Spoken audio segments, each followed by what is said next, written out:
Welcome back, everyone, to the Paranormal M channel. I absolutely love what I do, sitting here and sharing my paranormal experiences from all over the world with you. Reading your comments makes me so happy, because knowing these stories help you relax and drift off to sleep means a lot to me. Thank you so much for always supporting the channel. Wishing you a peaceful, restful night's sleep, and don't forget to subscribe and turn on notifications. Now, without further ado, let's jump into today's paranormal experiences. Hey, so this is one of those things I still don't quite know what to do with, you know? I'm 24 now, and dreaming about people who've passed has kind of been normal for me, weirdly. But 2022 took it to a different level. That year, I lost 2 relatives within about 5 months, and I'd barely been to any funerals in my life before that. Suddenly, I'm going to not 1, but 2, back to back, and everything in my head felt louder at night. The first one was in early spring of 2022. My great-uncle, technically by marriage, passed really suddenly. A heart attack. He was Jewish, so everything moved fast, like immediately. I remember my mom coming home after going to see him that evening, and she looked emptied out. Like the color had been rinsed from her face. She didn't say much at first, just sat down like her whole body weighed extra. And then she told me that his wife and daughter had been praying over him in Hebrew until the funeral home came. That night, I had this dream that was so vivid it felt like someone placed it in my hands. I'm back in school, like middle school, and it's lunchtime outside. I can hear kids laughing, sneakers squeaking on pavement, all of that. And in the middle of the yard, there's this tall wooden door, like a heavy church door, just standing there by itself. No walls, no building, just a door. And in the dream, I don't even hesitate. I walk up and open it. On the other side is this bright, busy room, packed with older people I've never met. There are long tables set up like a celebration, platters of food, warm bread, things that smelled like cinnamon and onions and something sweet. And there are candles lit everywhere, mostly blue and white. And I remember thinking, this looks like something from my relatives' gatherings, even though I'm not Jewish myself. I grew up around some of the foods and traditions through extended family, but still, being in it like that felt surreal. Everyone's dressed up, black suits, black dresses, talking like they're at a big family event. Smiling, not mourning, not crying, just alive with conversation. And then I notice one person who does look at me. I'll call him Uncle Leon. He's the only one not in black. He's wearing tan slacks, a patterned button-down, and a kippah on his head. And the strange part is, he doesn't look like how he looked near the end. He looks like the version of him from before. Healthier, lighter, like his eyes have more time in them. He smiles like he's been expecting me, and he walks right over. And I'm standing there going, Uncle Leon, is that you? What is this place? He laughs, soft, almost amused, and he just pulls me into this hug. Not creepy, not cold, not dream weird. Just familiar, human. And he goes, it's a party. You can stay if you want. And this is the part that still makes me pause even now, because in the dream, I said no. Like, I didn't panic. I didn't run. I just felt this clear, calm boundary rise up in me, and I said, I can't stay, but I hope you enjoy it. Please, enjoy the party. He didn't look offended. He didn't look sad. He nodded like he already knew what I was going to choose. And he said, that's all right. Go have fun out there. Then I woke up. And I remember lying in bed thinking, why did that feel like a goodbye that wasn't heavy? Like a farewell wrapped in kindness instead of grief. The morning we found out, I was numb. I'd literally just woken up, and it was like my body didn't have enough energy to hold the news. So I went back upstairs and lay down, thinking I'd just rest for a little while. Now, I've dealt with sleep paralysis before. I know what it feels like. I know how I usually get myself out of it. Little tricks, little routines. But this time was different. I woke up, but I didn't. I could see my room. I could see my bed. I could see myself lying there. And I had that heavy, pinned feeling, like my body was locked. And then I realized there were two presences beside my bed. Two women. One of them felt instantly familiar, like the air changed in a way my chest recognized before my mind did. The other one was unfamiliar, but strong, protective. Like she wasn't there to scare me, she was there to guard. My great aunt was there, and she was talking in Creole, but not to me. She was speaking to the woman beside her. The woman beside her was dressed entirely in white, with white hair, and she carried herself like someone who didn't need to raise her voice to be obeyed. My great aunt stepped closer to me. In this moment, I expected her to say something, anything, but she didn't. She just leaned down and hugged me. And I need you to understand, I have never felt a hug like that. Not in real life, not in any dream. It wasn't just arms around me. It was like being wrapped in pure love. Like she poured everything she wanted me to know straight into that one embrace. I'm okay. I'm not alone. I love you. I love all of you. And when she pulled back, the warmth lingered for a second, like heat after you step out of sunlight. Then the woman in white said, very clearly in Creole, "Nous devons aller." We have to go. My great aunt stepped back to stand beside her, and she lifted her hand and waved goodbye, soft, gentle, like she didn't want to startle me. And then I woke up for real, like snap, back inside my body, heartbeat loud, mouth dry. I ran downstairs and told my family everything, still shaking. And the reaction I got wasn't disbelief. It was shock, yes, but the kind that comes from recognition. Because they told me the woman in white sounded exactly like my great aunt's great-grandmother, someone I'd never met, but they described her in a way that matched what I felt. And then, this is the part that made my stomach flip. They went and found a photo. And in it, my great aunt was wearing the exact outfit I'd seen, a bright red top and blue jeans, the same way it looked in that moment by my bed. So yeah, I don't tell these stories to convince anyone of anything. I'm not even sure what I believe all the way. I just know what I experienced and how it felt. One goodbye was a door to a party I wasn't meant to stay at. And the other goodbye was a hug so warm it felt like love refusing to let the last moment be lonely.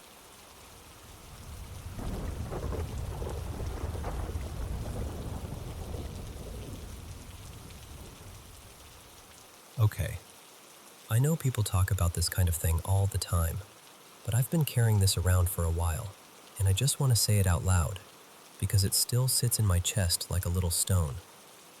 Back in high school, when things at home felt like they could explode if I breathed wrong, I had this place I'd escape to.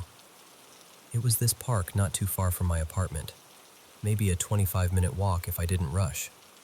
And the best part was the water. There were two small waterfalls tucked in there, and I'd sit nearby and let the sound drown everything else out. Sometimes I'd scribble in a notebook. Other times I'd just sit there and try to be quiet inside my own head. The day this happened, it had rained the night before. You know how the world looks after rain? Like every leaf is freshly painted. Everything was so green it almost looked fake. And I remember feeling this weird pull, like the park was calling me. It was a warm summer afternoon, bright enough to make you squint, and I decided I was going to go sit by the falls again, maybe even let the mist hit my face. I was dealing with family stuff at the time, heavy, personal, exhausting. The park was the only place where my body actually unclenched. Normally, I'd take this route that went up a steep incline, but that day I chose a different entrance, the one with the long sidewalk and the wooden footpath. And nothing was obviously wrong at first. But if I'm being honest, looking back, it felt like the air changed when I took that route. Like there was this faint pressure, almost like walking into a room where you can tell someone's been arguing, even though nobody's there. I ignored it and kept going. There were 2 open areas along the trail, one for bird watching and another little dog run. I passed the bird watching clearing and saw a couple deer, does, grazing near the edge. Their heads kept lifting like they were listening for something, swiveling a little too often. But they weren't bolting, not panicked, just alert. Then I kept walking into the next wooded stretch, and that's when it hit me. I was totally alone. No voices, no footsteps, no distant laughter, not even that usual park noise you don't notice until it's gone. I heard the creek and drifted toward it without thinking. I'd done it 1,000 times, just wandering off the path to look at the water. I crouched down, watching it move over the rocks, and for a moment, it felt like my mind went blank in that weird way it does when you're stressed and your brain just needs quiet. Then I got this sudden urge like, okay, move, time to go. No reason, no thought, just this internal push. So I stood up and headed back toward the path. And that's when I saw it. 2 young trees were bent toward each other, twisted together so tightly they formed this clean arch, like a doorway. Not messy, not snapped branches or random wind damage. It looked intentional, like someone had braided them together. I stopped dead, because I couldn't figure out how it could have happened in the couple minutes I'd been watching the creek. And I remember feeling 2 emotions at once, my stomach sinking with unease, and this weird little spark of curiosity, like my body wanted to lean in even while my instincts were whispering, don't. I stood there staring, thinking, did someone do this? Were they here and I didn't notice? But there was no movement, no sound, no anything. Just those trees locked together like they'd been waiting. And here's the part that makes me feel ridiculous even saying it. I walked through. But everything looked normal. I kept going, got to the waterfall, sat there for a while, tried to breathe out everything I'd been holding in. The water did what it always did, made me feel calmer, like I could exist again. And when I finally decided to leave, I took the same route back. Same path, same direction, same everything. Except when I got to the spot with the arch, the trees were normal, not slightly shifted, not loosely tangled, not bent. Just 2 young trees standing apart like they always had, with no sign they'd ever been twisted together at all. No broken bark, no fresh scrapes, nothing that suggested they'd been forced into that shape. It was like the doorway had never existed. I stood there for a long time, just staring, trying to replay the moment in my head and convince myself I'd imagined it. But I know what I saw. I know how my body felt. That mix of dread and curiosity doesn't come from nowhere, and the thing I can't shake is what my emotional state was that day. I was upset, really upset, depressed, weighed down, raw, like my energy was leaking out of me. So sometimes I wonder, was it just my brain under stress? Or did something else pick up on me? Like I walked in there with all that heavy emotion and it was enough to, I don't know, fuel something. Enough to create a moment, a doorway, a temporary opening, whatever you want to call it. And I'm not saying I have an answer. I just know that for a few minutes, on a bright summer day after the rain, the park didn't feel like a park. It felt like I stepped near something that noticed me back.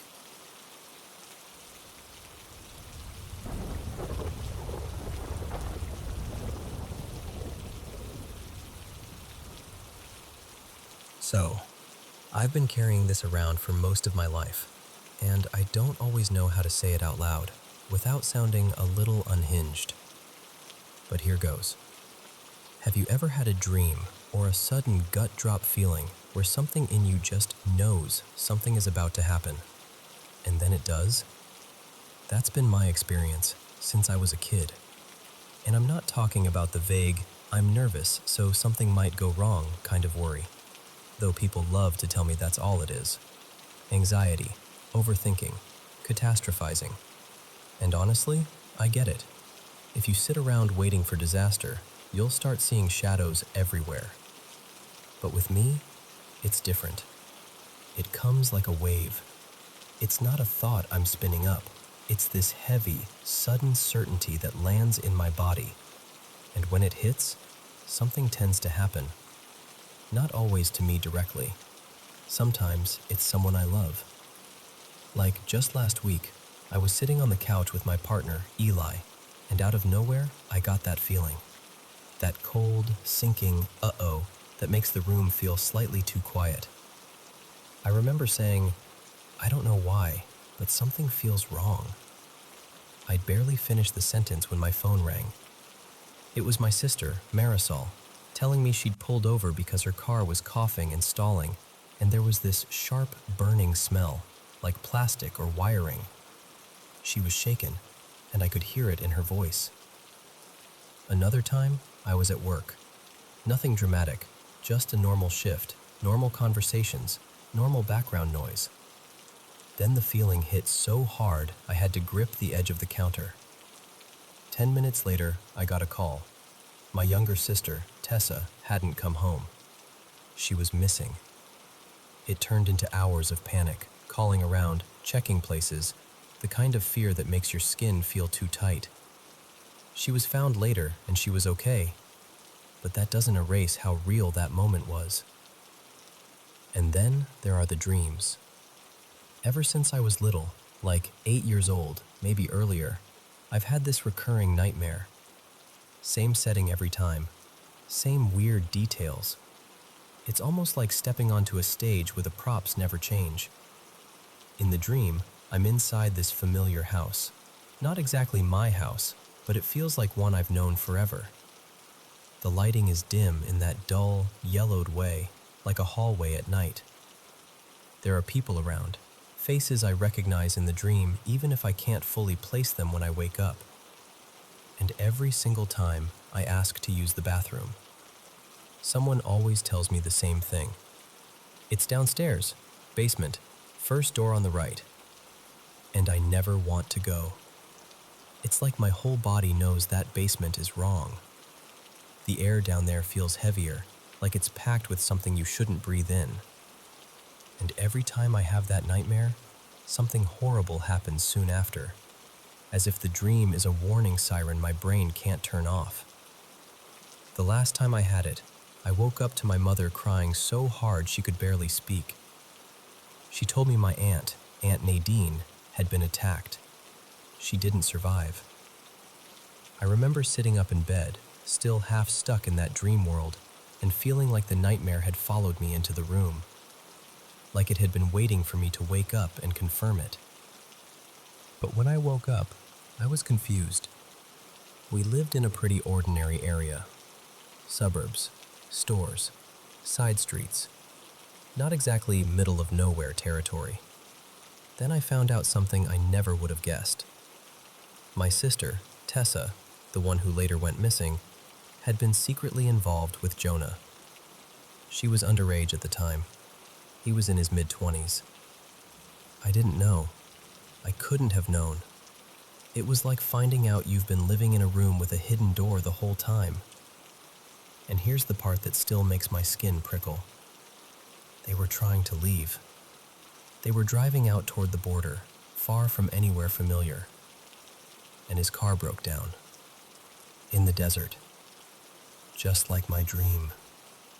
We don't talk anymore. I don't even have a way of contacting him now, and honestly, I don't want one. But that doesn't stop my mind from replaying it. How I saw that scene before I had any reason to imagine it. So this is where I'm stuck.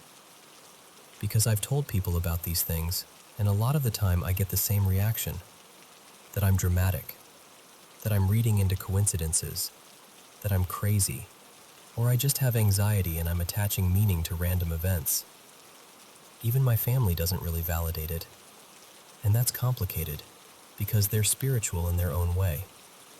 They're involved in shamanic practices, and when I've tried to talk about this, they've told me, gently but firmly, that I don't have the gift. That if someone is meant for that path, it's chosen in a different way, and what I'm describing isn't it. And maybe they're right, but I can't shake what I've lived through. I can't pretend I haven't had these moments, these dreams, these feelings, that line up a little too perfectly with real life in ways I can't explain away. I've had other experiences too, more spirit adjacent, I guess you could say. Strange encounters that don't fit neatly into a logical box. But that's probably a whole other conversation. Right now, I just want to know I'm not alone. So I'm asking, genuinely, has anything like this ever happened to you?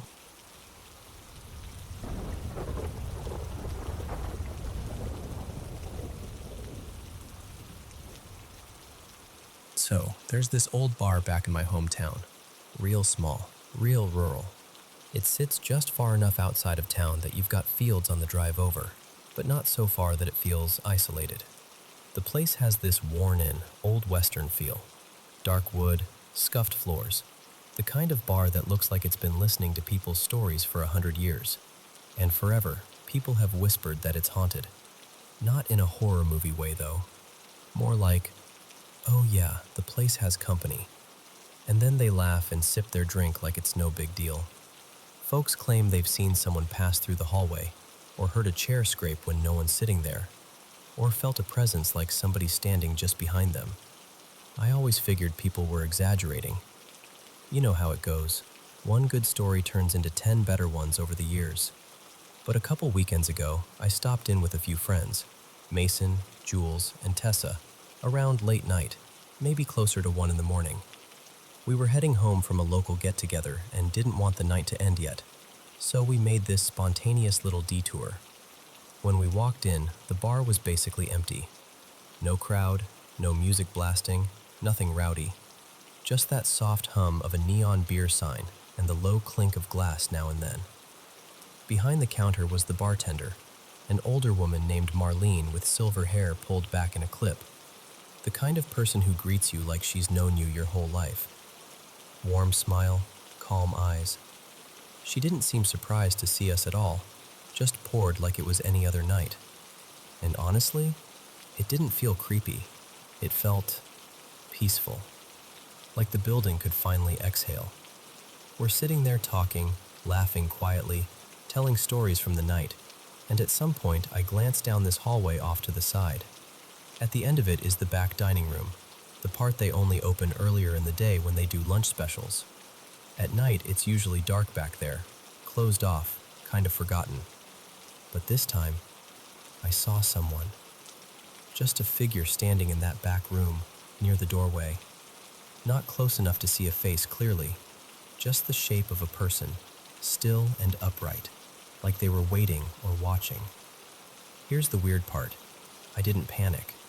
I didn't even flinch. No icy rush, no spike of fear, nothing. It was like my brain filed it under, interesting, instead of run. I kept listening to my friends talk, nodding along, but my eyes kept drifting back like I was checking a clock. And the figure didn't do anything dramatic. No sudden movement, no rush toward the hallway. It just shifted. Like it took a small step sideways, and then it wasn't in my line of sight anymore. And that was it. I remember thinking, maybe it's a worker cleaning up back there. The simplest explanation. So I let it go. I didn't say a word. I didn't want to be the person who ruins the vibe with, did anyone else see that? We stayed a while, long enough for the warmth of a few drinks to settle in. Not sure how many, maybe 2, maybe 3. Time gets a little soft around the edges in places like that. Eventually, we started getting ready to leave. That's when I noticed Marlene dragging a vacuum out from behind the bar. Not the casual, end of shift kind of thing. More like she was about to do the real closing. She headed toward the exact back room where I'd seen that figure, and something clicked in my head. I waited until my friends were busy pulling on jackets and joking around. Then I leaned in and asked her, as casually as I could, "Hey, do you have someone helping you close tonight?" "Oh no," she said. "It's just me. I sent my other helper home early. Slow night." My stomach dropped. Not in a sick way, just in that sudden, quiet realization. Because we'd been there long enough that there was no way someone could have been in that back dining room unless they'd walked right past us to leave. And they definitely didn't. So I just sat there for a second, holding my smile in place, acting normal, while my brain went, "Oh, okay, so that wasn't an employee." And still, it didn't feel threatening. If anything, it felt like I'd accidentally wandered into someone else's routine. Like that figure wasn't trying to scare anyone. It was just there. Like it belonged. Like it was checking in on a familiar place the way some people still drive by their old neighborhood years after moving away. I thought about telling my friends. I really did. But I could already hear Mason laughing and going, "Sure you did." And I just didn't have the energy to defend myself in the middle of the night. So I kept it to myself. But later, driving home with the dark road stretching out in front of us, I couldn't stop thinking about it. About how normal it felt. About how calm the whole moment was. And I kept thinking, I should have asked Marlene what she thought. Because something tells me if I'd said, "Hey, I saw someone back there," she wouldn't have looked shocked. She probably would have nodded like, "Yeah, that's Earl," or "That's the one who likes the back room," like it was just another regular. And honestly, that's the part that sticks with me the most. Not that I saw a ghost, but that for a second, it felt like I was sharing space with someone who never really left, and didn't seem to mind that I was there either.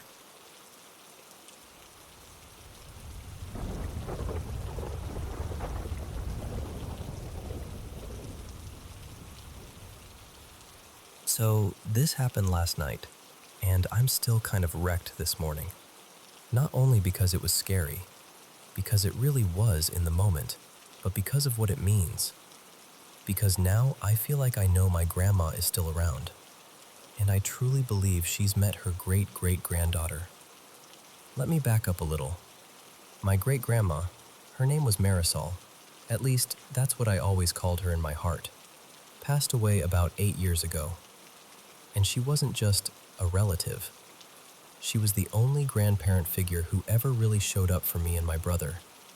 The only one who made us feel wanted, safe, loved.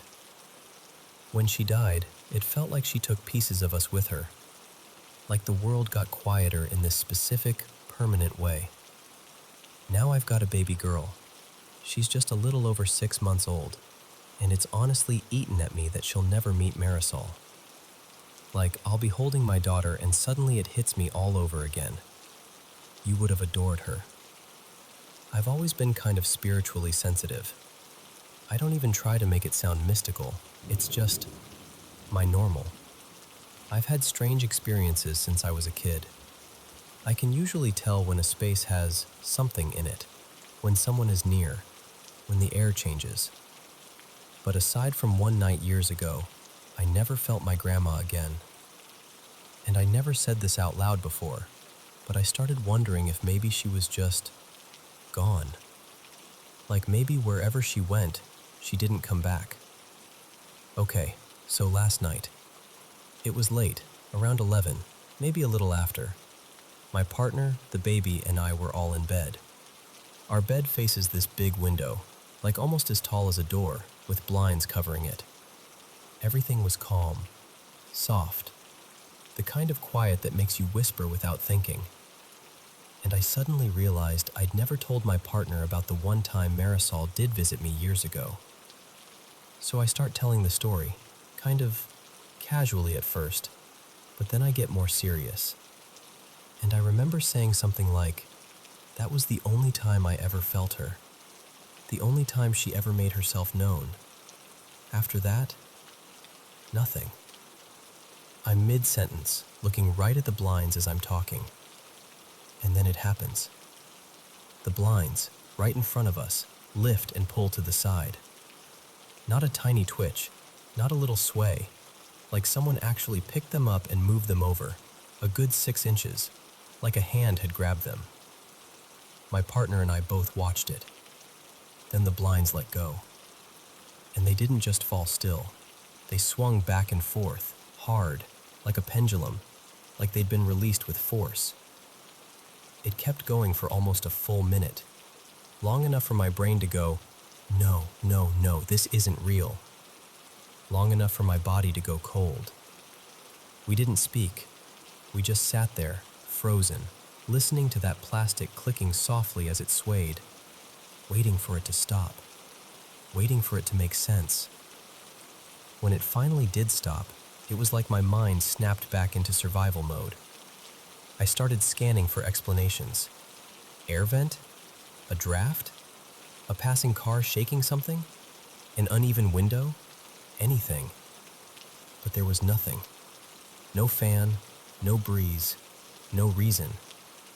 And then this wave hit me. This feeling that didn't belong to the room, but belonged to memory.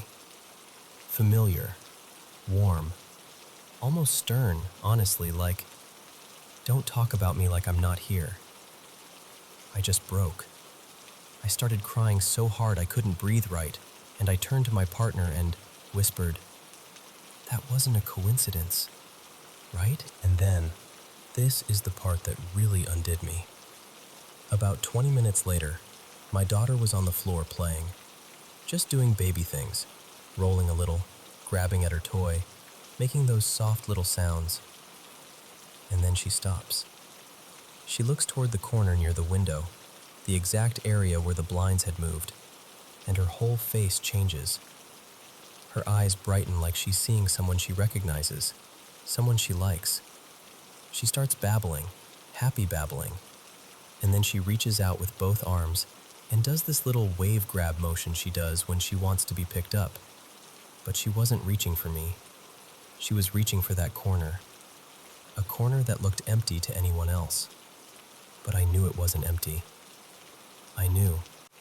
I could feel it in my bones the way you can feel someone standing too close behind you. The way you can feel love that doesn't need language. I think my grandma was there. I think she was standing in that corner just looking at her, meeting her, letting her know she's safe. And here's the thing. After that, nothing else happened. No more noises, no weird activity. The room didn't feel busy or heavy. It felt settled. Like she came in, made her point, made her introduction, and then stepped back. We've had strange things happen in this house before, but never in our bedroom. We've always treated this space like a boundary, like, this is the baby's safe place. Nothing comes in here, nothing negative, just peace, just love, just God. And apparently, her grandma. It's such a strange thing to say, feeling connected to someone you lost so long ago.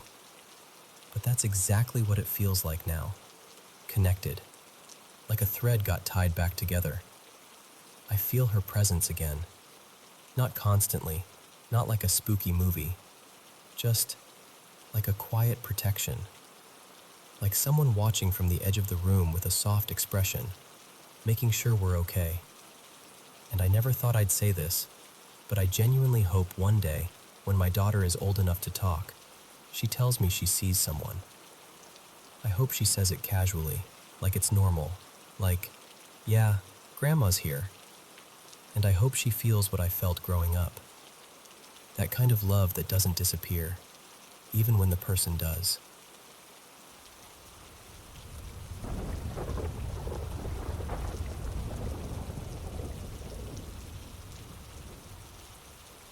Okay, so I was tiny when this happened. Like, I couldn't have been older than 6, maybe 7 at the absolute most. I used to spend whole afternoons in our backyard, just doing kid stuff, making up games, poking at bugs, chasing my own imagination around. And there was this concrete wall at the back of the yard that separated our place from my neighbor's property, which was actually my great uncle's. The wall wasn't totally intact either. One section was crumbled enough that you could slip through if you really wanted to. But on the other side, it wasn't like a nice little yard. It was this long stretch of weeds and tall grass that went on forever. At least, it felt like forever when you're little. I'd seen litter back there, and I was convinced there were rats, so I stayed on my side. I'd play near the broken part of the wall all the time, but I didn't cross it. That day, my mom was inside talking to my grandparents in the kitchen. I couldn't see them from where I was, but they could see me through the window, and they were close enough that if I yelled, they'd hear it. So I'm out there, messing around near the broken section like always, when this girl suddenly shows up on the other side, like she'd been there the whole time and I just hadn't noticed, except, no. I'm telling you, she wasn't there, and then she was. She looked a little older than me, not by a lot, but enough that it felt like she was the one in charge of the situation, you know? And she was really friendly, like instantly friendly. I can still picture what she was wearing, which is part of why I've never been able to convince myself it was a dream or something. She had these bright blue denim overalls that were kind of too big for her, like the straps sat funny and the legs bunched up. And she was wearing a straw hat, the kind with a simple brim, like something you'd see in a picture book. I remember thinking she looked like a little farm kid from an old illustration. Her skin was really pale. She had freckles across her nose, and her hair was straight, sort of shoulder length, maybe a little longer, but not super long. We talked and played for a bit. I honestly can't remember what the game even was, but I remember the feeling of it, like it was easy, like we'd known each other already. She told me her name was Elowen, and here's where it got weird. She wouldn't come over to my side, not even a step. She stayed on her side of the broken wall the whole time, but she kept trying to get me to come over there with her. Not in a mean way, more like persistent. Like she was sure I'd eventually say yes. And I kept saying no because 1, rats, 2, trash, 3, I was absolutely positive I wasn't allowed to go back there. I remember telling her that. Like, I can't. My mom said I can't. There's gross stuff over there. And she did this thing where she looked disappointed, but also kind of irritated? Not angry, not scary, just like she thought I was being ridiculous. She kept insisting there was nothing back there. No rats, no trash, nothing to be afraid of. And the way she said it made me feel weirdly self-conscious, like I was being a baby for not trusting her. I didn't like that feeling at all. So I said, fine, maybe I could go, but I had to ask my mom first. I remember thinking that would make her happy. Like, it was a compromise. Like, see, I'm trying. I ran inside as fast as I could and told my mom, like kids do. I was like, there's a girl outside by the wall and she wants to play. Her name is Elowen and she's wearing blue overalls and a straw hat. My mom's face changed immediately. My mom started asking questions in this polite way, like she was humoring me. And I remember getting offended, like genuinely offended, because I wasn't pretending. I wasn't playing. So I insisted. I told her, no, she's real. She's right there. Come meet her. My mom hesitated, but she came with me, and I bolted outside first, because in my mind I was thinking, see, she's still going to be there. I'm going to prove it. The whole trip, from backyard to kitchen and back, couldn't have taken more than a minute. But when I got there, she was gone. Just gone. I remember my stomach dropping, like that sudden cold, embarrassing swoop, and I started calling out her name, thinking maybe she was hiding behind a bush or crouching down in the grass, being shy now that a grown-up was there. And my mom started talking the way adults talk when they're addressing an imaginary friend, like cheerful and polite but aimed at air. "Hi there," she said, like she could totally see this girl. "So you're Elowen?" And I remember feeling my face get hot, because now it looked like I was the one playing pretend, like I dragged her outside for nothing. I started looking around harder, and I kept drifting closer to the broken wall, because I was thinking, she has to be right there. She has to.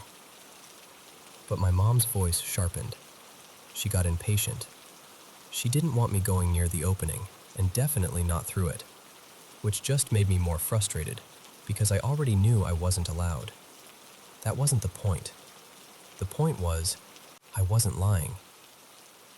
We went back inside, and I kept expecting Elowen to come back, like the next day, or the day after, or at some point when I was outside again. But she never did. And what made it worse, what honestly made it stick in my chest for years, was that my mom didn't believe me. I could tell she didn't. Not really. She thought I'd imagined her, or made her up, or maybe seen something and turned it into a story. After that, my mom started acting like Elowen was already there, like she was playing along. Like, "Oh, is your friend out there today?" in this sweet, encouraging voice. And I know she meant well. I do. But as a kid, it felt like I was being handed an imaginary friend I didn't ask for. Like she was trying to smooth over something I wasn't ready to let go of. Because to me, that girl had been real. Eventually, I kind of went along with it, I guess. I was little, and little kids adapt. But the imaginary friend version of her wasn't the same at all. In my head, she turned into this big, gentle butterfly. Basically a cute cartoon creature I liked at the time, with big friendly eyes and soft wings. That imaginary butterfly was comforting and safe, and I always knew it wasn't real. The girl by the wall was different. The girl by the wall felt like someone I actually met. And the older I got, the more I noticed how people reacted when I told the story. I always told it as this thing about my mom not believing me. Like, this is the first time I remember feeling that kind of frustration. That kind of, "Why won't you trust me?" But people didn't focus on that. They'd get quiet. They'd look unsettled. They'd say things like, "That's creepy," or "That's not normal," or "Are you sure?" And over the years, yeah, I started to feel a little spooked too. Maybe because everyone else was. Maybe because the details never faded. Maybe because I can still see the blue overalls and the straw hat like it's a snapshot. I don't have some dramatic explanation for it. I just know what I remember. I know she was there. And I know what it felt like to be telling the truth, and to have the only adult who could have backed me up look at me like I was pretending.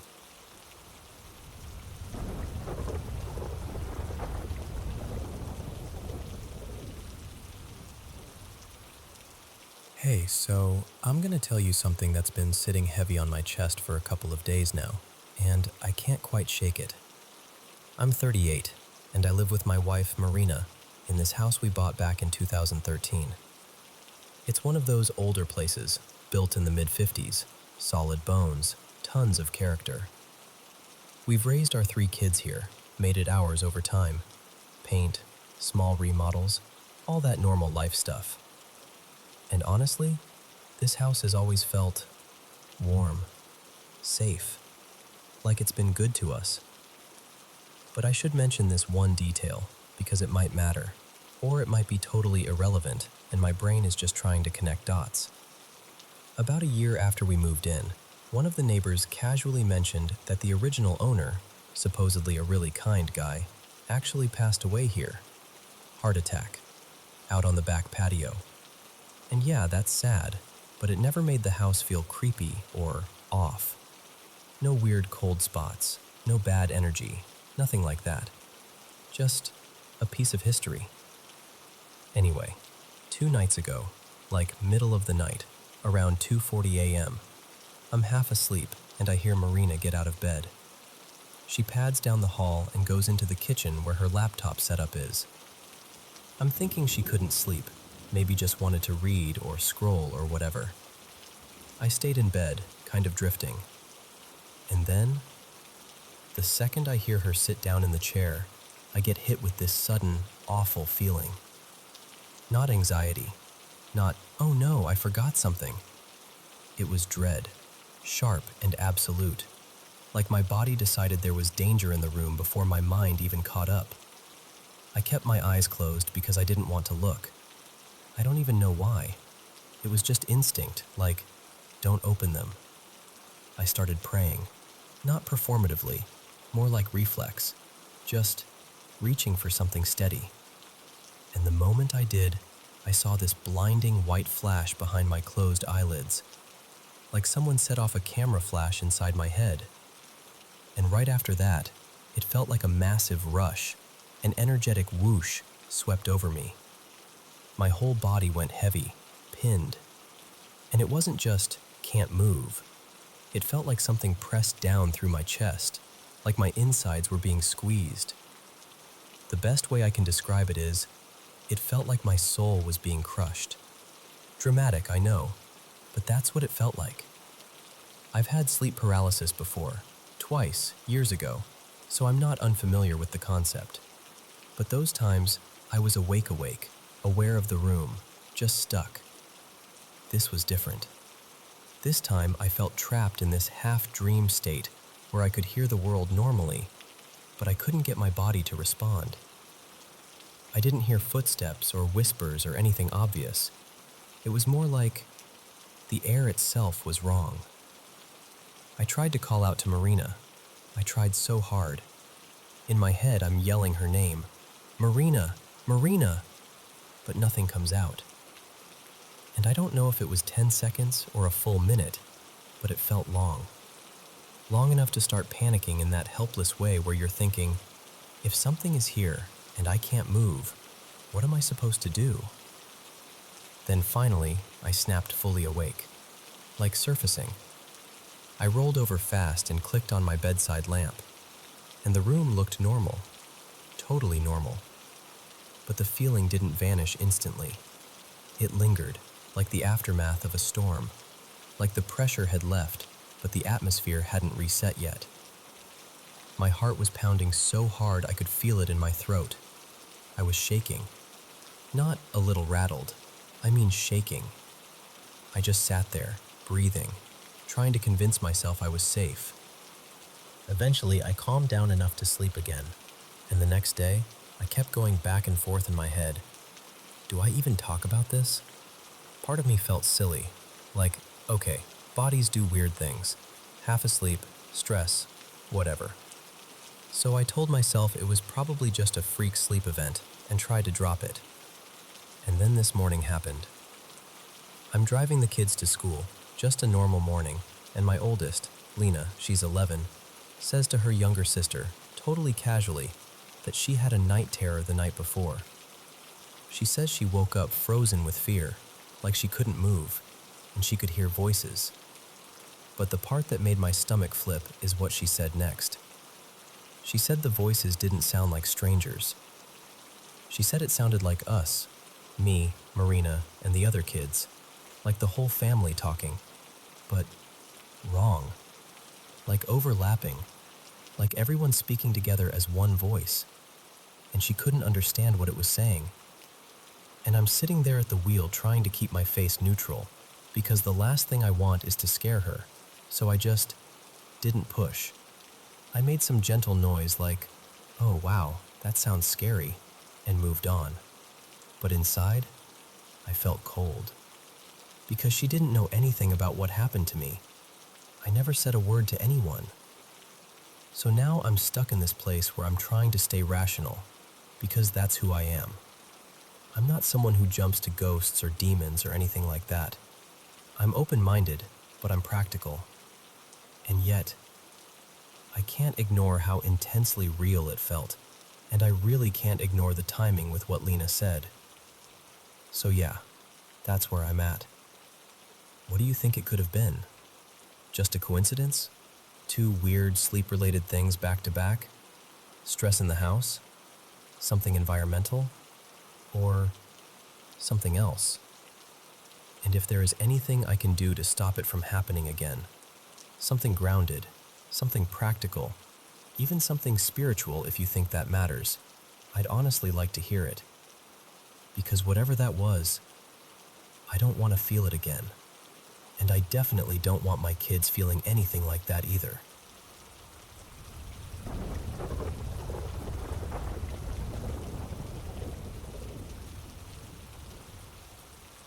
So, I need to tell you about the house we moved into. Because if I don't say it out loud, it still doesn't feel real. About 9 years ago, my wife Lena and I found this old Victorian, built in the 1890s. Tall ceilings, carved woodwork, that kind of, they don't make them like this anymore, charm. It was the kind of place you walk through and instantly start picturing holidays, coffee on the porch, a future. We had no clue it was active. The first few months were normal, nothing dramatic, just us settling in, learning the quirks of an old house, the creaks, the drafts, the way you have to pull one door just right or it sticks. And then, somewhere around month 4 or 5, the house started doing this thing where it felt like it was trying to get our attention without fully stepping into view. At first, it was little stuff. Cabinets in the kitchen, just barely swinging open, like someone had nudged them and walked away. Upstairs, footsteps in the hallway when both of us were downstairs. Bedroom doors that we knew were shut when we went to sleep, standing wide open in the morning like a silent announcement. I was here. And our bathroom.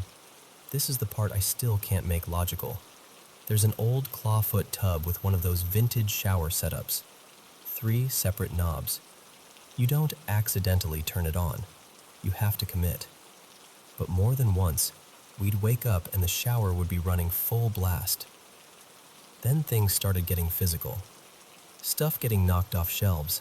One time in the master bedroom, another in the kitchen, another time in this back room down in the basement. Not sliding, not falling, like it had been flicked off with intention. That's when you stop saying, "Huh, weird," and start saying, "Okay, what is going on?"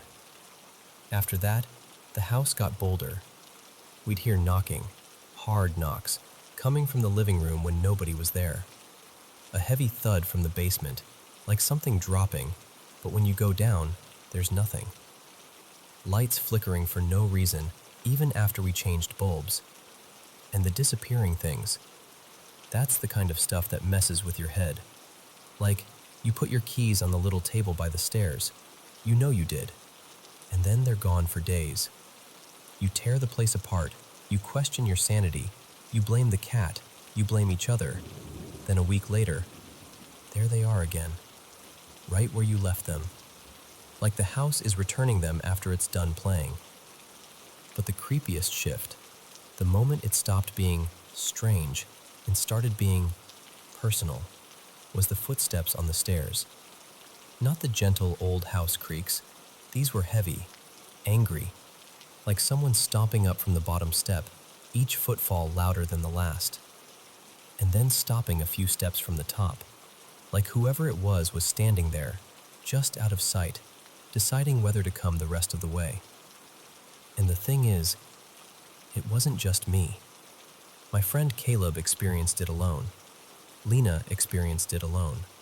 I experienced it alone. Same pattern, same weight, same stopping point. Then it started copying us, mimicking. One afternoon I was walking through the kitchen, passing the little hallway that leads to the stairs, and I heard Caleb's voice, right by my ear. like he was standing inches from me, clear as day. I actually turned my head, expecting to see him. He wasn't there. I texted him immediately. "Are you home?" He wrote back from work, sent a picture of his desk like, "Dude, I'm not even close." Another time, Lena and I were in the house together and heard that same voice from another room, followed by a hard thud, like something hit the floor. And then, this is where it flipped. It copied me. He says, "I heard footsteps outside the door, and then I heard you sniffling. But I wasn't near the bathroom. I was sitting still, watching the movie, not moving, not messing around." A few days later, it happened again. Caleb was alone in the living room while Lena and I were out in the garage, and he swears he heard me sneeze, loud, close, coming from upstairs, from my office. I didn't sneeze. I wasn't even inside. It was like something was practicing our voices, testing them. When we bought the place, nobody warned us. The realtor didn't say a word, but the house came with this old storage box, like a history of the home kind of thing. Deeds, old photos, receipts from repairs, even newspaper clippings. And mixed into it were details about deaths tied to the property. 3 of them, confirmed in the paperwork. One person had a heart attack in the garage, another died after a long illness, and another, this one hit me hard, drowned out in Lake Michigan. And then there was this single sheet, like someone had typed it up on an ancient machine, listing reported hauntings from tenants back in the 1980s. They wrote about seeing a man near the fireplace or standing by a front window. They described him in detail. Tall, older, thinning hair but long in the back, dressed like he belonged to another century, suit, and this long tailcoat. I'm telling you. Lena read that and went dead quiet, because she'd already seen him. She said she'd caught glimpses of a tall man on the stairs more than once. Sometimes he'd just be there, and she'd have to walk past him like you do when you're trying to act calm around something you don't understand. Sometimes, this part makes my skin crawl. She said he'd move like he realized he'd been caught, and then he'd disappear through these old swinging butler doors that lead toward the entryway. And before she ever saw that paper, she described him exactly the same way. The suit, the shape, the hair. Most of the time, Lena handled it better than I did. She'd shrug off little things. "Old houses are weird," she'd say, like that explained a cabinet opening itself. But there was one night she couldn't shrug off. She woke up around 3 in the morning and saw someone peering over the doorway from the hallway into our room, hunched over, watching her, smiling. She told me she couldn't tell if it was a woman or maybe a child, smaller, bent forward in a way that didn't look right. But what she remembers most were the eyes. She said they looked pale, almost yellow-white, too bright, like they were reflecting light that wasn't there. She got so scared she literally climbed on top of me to wake me up, not shook my shoulder, not called my name. She jumped onto me like she needed to get off the bed, off the floor, away from whatever was in that doorway. And the last thing, the most recent thing, that still messes with my sense of reality, happened a couple months ago. It was late, after 2 a.m., and Lena and I were on the couch in the living room. Down in the basement, I have this little compressor for my airbrush setup. It kicks on every so often to rebuild pressure, and it's loud enough that you can hear it through the vents. Lena goes, "Can you please unplug that? I can't sleep with it turning on." And instantly, this feeling hit me. That gut drop feeling where you don't even have a reason, but something in you says, "Don't go down there right now." I told her I'd do it in the morning. She laughed and said it would take 30 seconds. She'd go upstairs and let our cat out of the room he'd been trapped in, and we'd meet back in the kitchen. So I did it. I practically jogged down, yanked the plug, and ran back up. We met in the kitchen at almost the exact same moment, less than a minute total. We go back into the living room, and the ceiling fan lights had been loosened, not removed, not shattered. And here's why that still keeps me up sometimes. The TV was still on. The clock was still on. Other lights in the house still worked. Nothing else was disturbed. Just those bulbs, intentionally turned off while we were both out of the room for less than 60 seconds. Like the house wanted us to know, I can do things while you're gone. I can do things fast. And maybe the strangest part is, this isn't even the first time something like this has followed us. Before this place, Lena and I had a little apartment in Pennsylvania and had experiences there too. Footsteps, odd sounds, that sense of being watched. I also used to work at this old, haunted attraction not far from here, and once did a ghost tour where they used one of those spirit box setups, and it spit out my name. Twice. My name isn't common. Hearing it through that crackling radio noise made my stomach turn. So I don't know if it's the house, or if it's us, but I do know this. When you live somewhere long enough where the walls answer back, you stop asking if something is there. You start wondering what it wants. And you start listening a lot harder than you ever wanted to.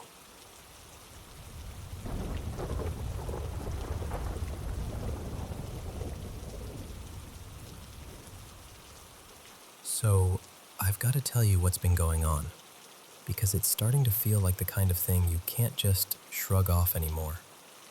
For a little background, my day job is in a funeral home, and I know how that sounds already, but honestly, most of the weird stuff there is almost routine. A door that swings when it shouldn't. Something that vanishes and turns up later in the most obvious place. A patch of foggy air that lingers in one corner like it forgot to leave. Strange, sure, but usually it doesn't feel bad, you know? It's more like, oh, that again. But a couple of months back, a few of us started noticing something else. Just a dark shape, like a shadow, catching the edge of your vision in different parts of the building. And every time it happened, it left this little aftertaste of unease. Not terror, not panic, just that crawling, something's off feeling that sticks to your skin. Anyway, around the same time, my family moved into a new place. It's a duplex apartment. Nothing fancy, but it's cozy. It's me, Renee, my partner Matt, my daughter Ivy, she's 10, 2 indoor cats, Juniper and Beetle, and our outdoor dog, Scout. We'd barely been there 6 or 7 weeks and everything felt totally normal. Until the whispering started. And when I say whispering, I mean the kind that feels like it's right in your ear. Close enough that you almost flinch from the breath of it. This has happened to me a couple of times in the past, years ago. Back then, it was always a woman's voice. Soft, calming, like someone speaking to you when you're sick or scared. I could never remember the words afterward, but I always woke up with this warm, protected feeling, like I'd been wrapped in a blanket from the inside out. I mentioned it once to a couple of people who are really tuned into spiritual stuff, and they told me, very matter-of-factly, that sounds like a protector, like someone watching over you. So when it happened again recently, in those early morning hours right before sunrise, the first time, I wasn't even afraid. That first time was just like before. Same gentle female voice. I woke up, didn't open my eyes, and just listened. I couldn't tell you what she said if you held a flashlight to my face and demanded it, but I remember the feeling. Peaceful, steady, like someone was reminding me, you're okay, you're safe. But then the second time happened, and that time, it sounded exactly like Ivy. I heard her voice, clear as day, right by my ear. Mom? In that exact way kids say it when they're about to ask a question. It jolted me awake. I sat up, looked around. No one. Matt was already gone for his early shift. The bedroom was quiet, the door closed, everything still. So I went down the hall to Ivy's room, expecting to find her standing there or sitting up in bed. She was out cold, fully asleep, not even stirring. That's when the nice, comforting guardian feeling started to wobble. A few days after that, Matt told me something that gave me goosebumps immediately. He said he'd woken up in the dark to a voice, his own voice, saying either mine or 9. He couldn't tell which. He said it wasn't like he'd spoken in his sleep. It was like he heard it, external, like someone else used his voice as a sound. He sat up, confused, scanned the room, and there was nothing. Just me sleeping. Then I had this other moment, middle of the day, when I was home alone because I'd been off work recovering from pneumonia. I was in bed, drifting in and out, door closed, and I heard 3 knocks. Not random tapping, not a settling noise. 3 deliberate knocks, like someone at a front door. Knock, knock, knock. But then, this is the part that still makes my stomach twist. This morning, before sunrise again, Scout started barking outside. That sharp, urgent bark she uses when she thinks something's wrong. I got up to calm her. It was still dark, but the sky had that faint early light, enough to see without turning lamps on. I got her settled, and I was walking back down the hall toward the bedroom when I heard Matt's voice from behind the closed bedroom door. "I got him!" It was playful, but there was something underneath it. Something that didn't match him, like a grin you can't see in the dark. I stopped so fast I swear my whole body locked, because while I was standing there, I could also hear Matt lightly snoring. Steady, unbroken. He hadn't moved. He hadn't paused. Nothing.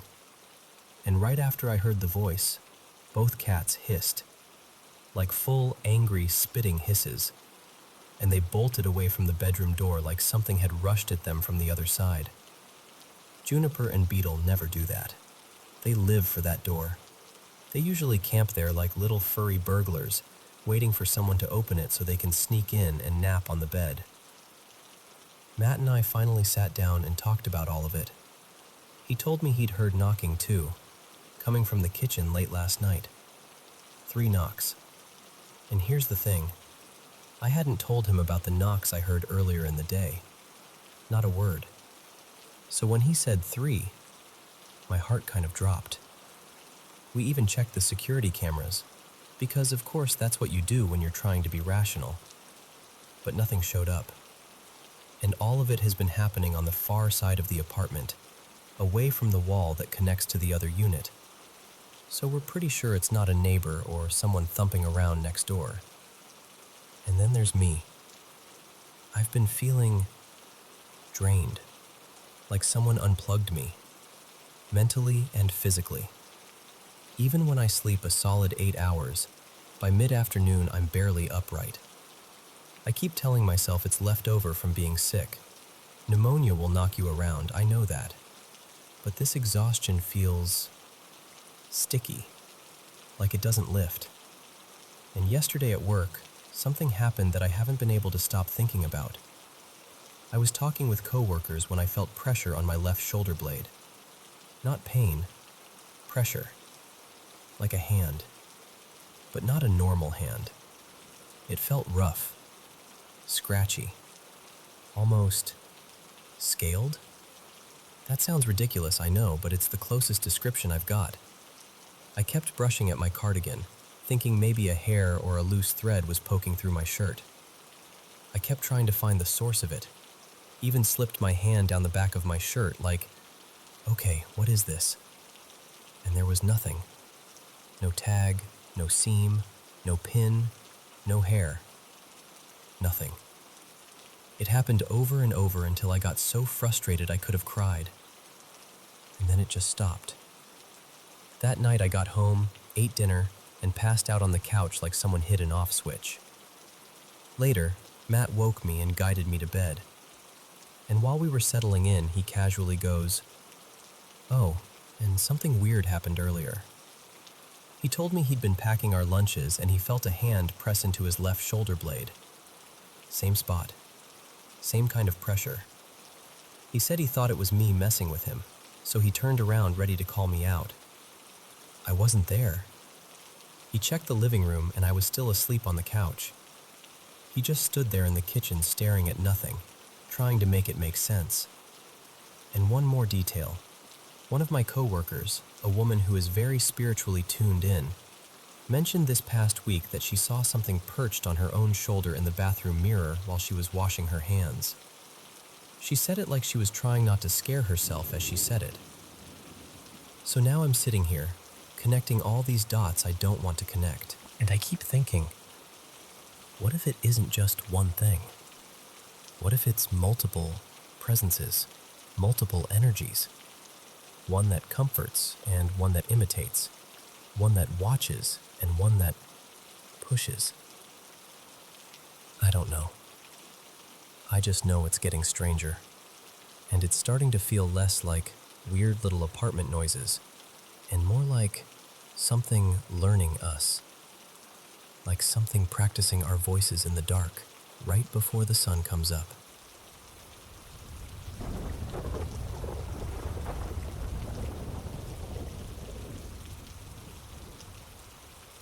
So, I don't tell this story to freak you out. I tell it because it still sits in my chest the same way it did back then, like a cold hand pressed flat against your ribs. When I was younger, me and a few friends, let's call them Nate, Owen, and Jess, used to go poking around this abandoned, winterized house out near Mason, New Hampshire. And when I say out near, I mean out there. Dirt roads, trees packed in tight, and no neighbors close enough to hear you yell if you needed help.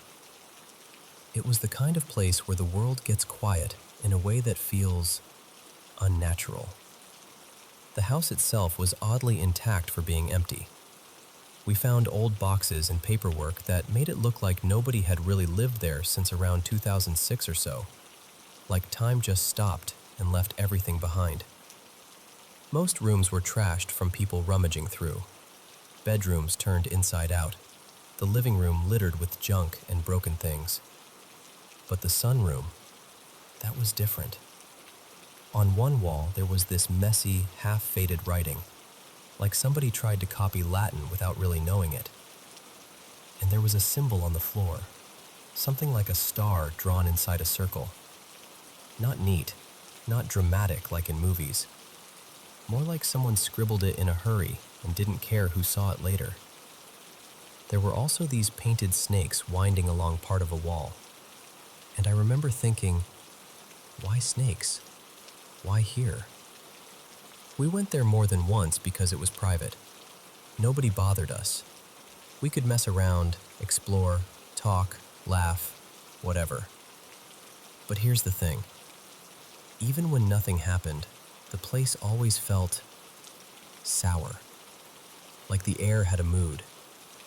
You know how some rooms feel warm, even if they're cold? This was the opposite. It felt like you weren't welcome, but you were being tolerated.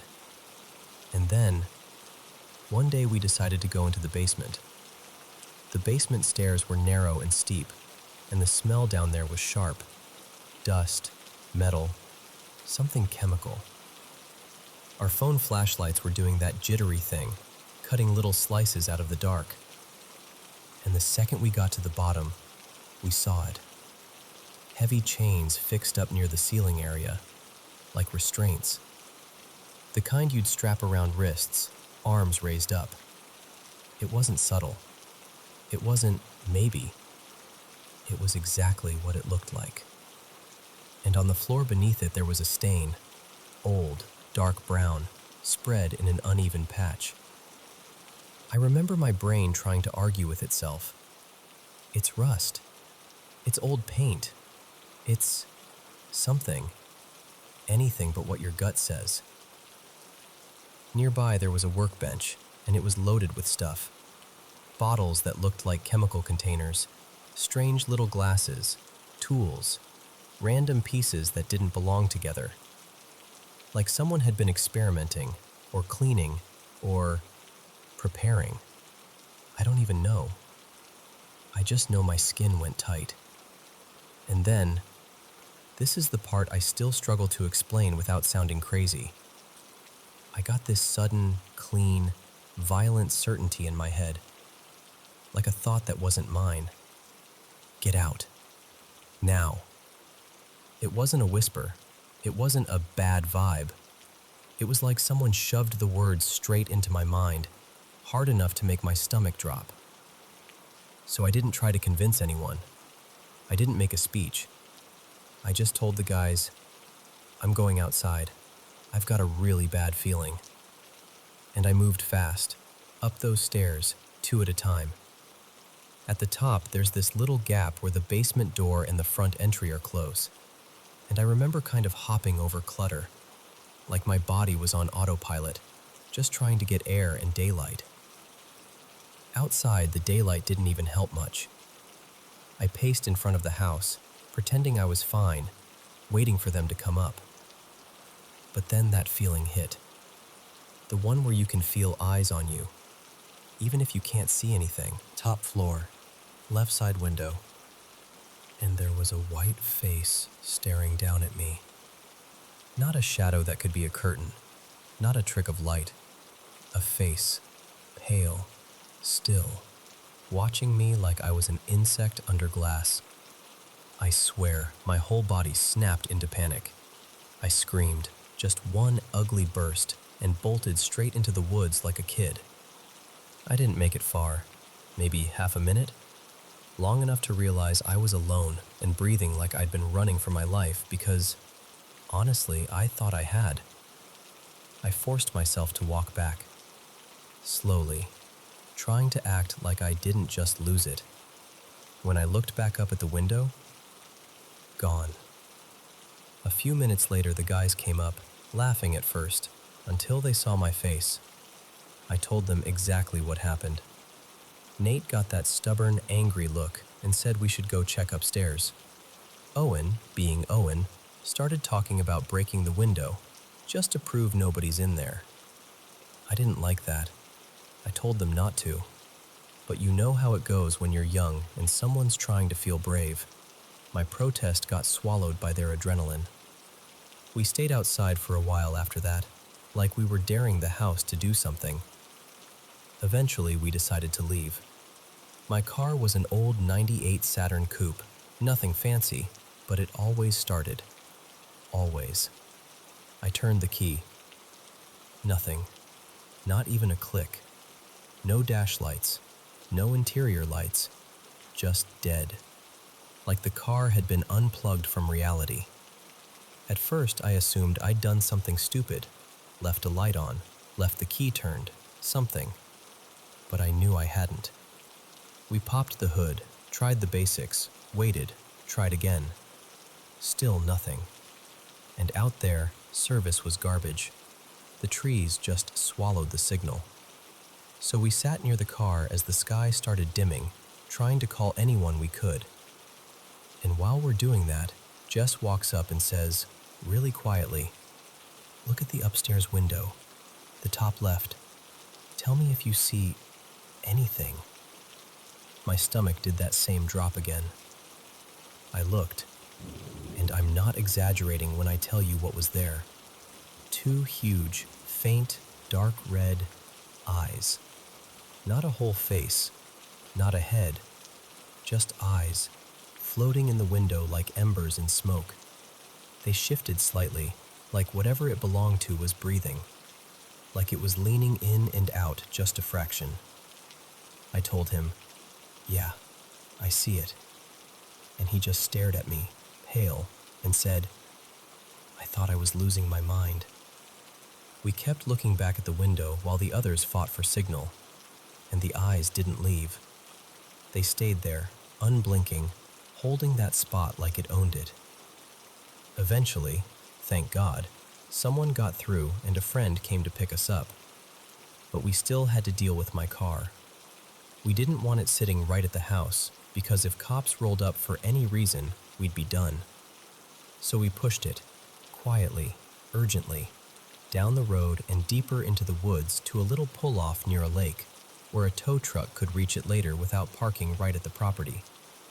The next morning, I had it towed to my shop, and that's when the mechanic called me with a tone I'll never forget.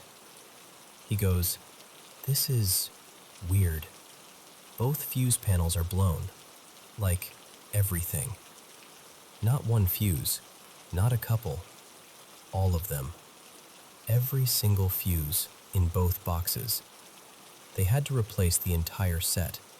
And even after that, they couldn't point to a normal electrical problem that would have caused it. No clear short. No obvious damage that explained the scale of it." I remember sitting there with the phone in my hand, just staring at the wall, feeling that same basement warning humming behind my eyes. Because I know what it felt like out there. I know what I saw. And I know what it felt like to be watched. But I never went back to that house. And here's the part that makes it worse, in a quieter way. I've always been sensitive to stuff. I can walk into certain places and feel the atmosphere shift, like emotions hang in the air. Sometimes I pick up on people's feelings before they even speak. I don't pretend I understand it. I just know it's real for me. A couple months later, Nate sent me a photo of the house, just casually, like he was reminiscing. And in one of the side windows, there were two small shadows, short, thin shapes, almost like children standing close together. Then he asked me if I remembered a little black box the guys had found that day, one that two of them wouldn't let anyone else open. He told me they ended up burning it. When I asked why, he wouldn't go into detail, just said it was kids' stuff, and that it was bad. His voice changed when he said it, like he regretted even bringing it up. And then he said something that made my stomach go cold all over again. He said he sometimes wondered if whoever owned that house had done horrible things to children, took them, documented it, and then made sure they never left. I didn't argue. I didn't try to reason it away, because the truth is, some places don't just feel abandoned. Some places feel like they're still holding on to what happened inside them. And that house felt like it was still watching.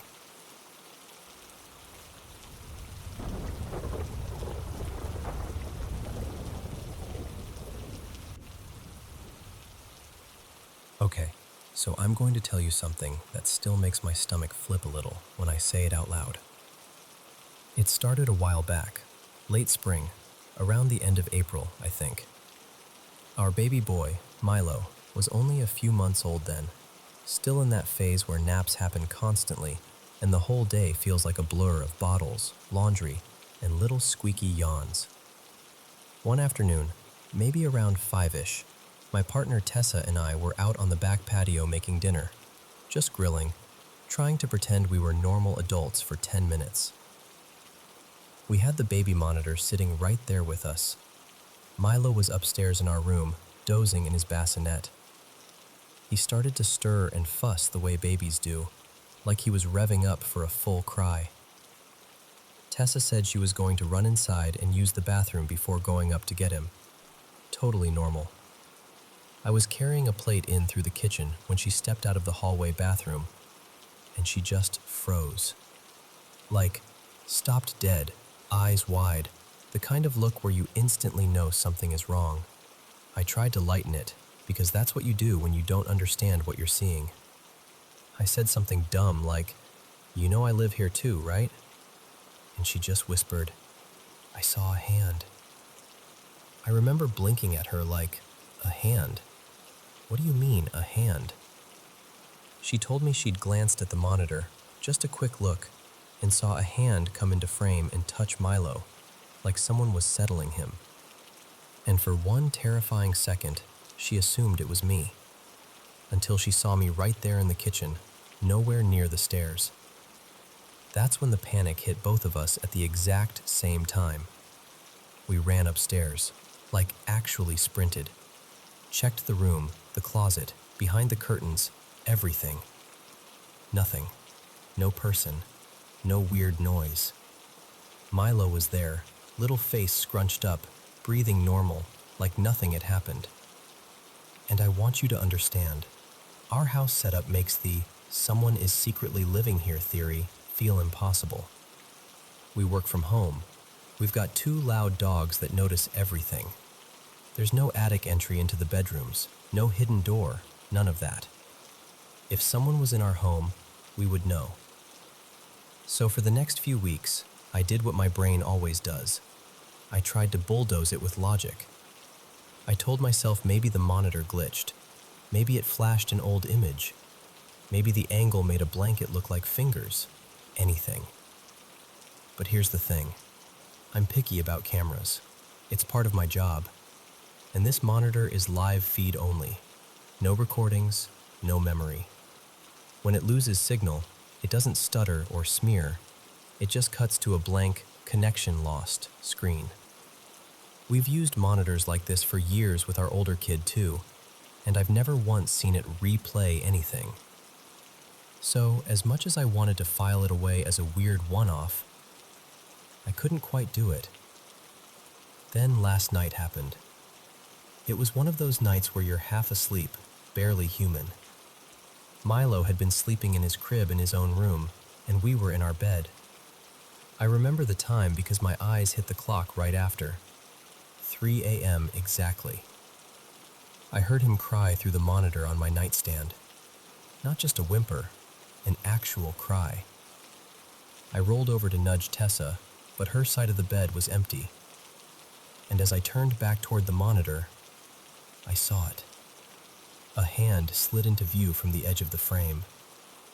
And I didn't even panic at first, because my brain went, "Oh, Tessa got up and went in there. Of course, that's what that is." But literally seconds later, the bathroom door in our bedroom opened, and Tessa walked out rubbing her eyes. She hadn't been in his room. And I swear to you, the way my whole body reacted, it was like someone dumped ice water into my chest. I sat up so fast my heart felt like it tripped over itself. I tried to speak and it came out broken, just, "Oh my God, I thought it was you." We ran across the house again, checked everything again. Milo was alone in his crib. No one else. No movement. No hiding place. Nothing. And that's the part that messes with me the most. It wasn't scary in the way you'd expect. It didn't feel aggressive. It didn't feel like something trying to hurt him. If anything, it looked gentle. Like whoever or whatever did it was trying to comfort my baby. But then you're left with this horrible question hanging in the air. If it's something not normal, why would it show itself at all? And why twice? We even have a second camera in the room, just a separate live view cam on a shelf, so it's not like there's only one device involved. And it wasn't a little floating light or a vague blur. It was a physical-looking hand. So now I'm sitting here, trying to keep my head on straight, trying not to spiral, trying to decide whether this is some bizarre technical explanation I haven't found yet, or something I don't have words for. And I keep coming back to the same thought over and over. If it's real, and if it's something, it doesn't seem cruel. It seems like it's watching over him. But still, I'd be lying if I said I'm not shaken.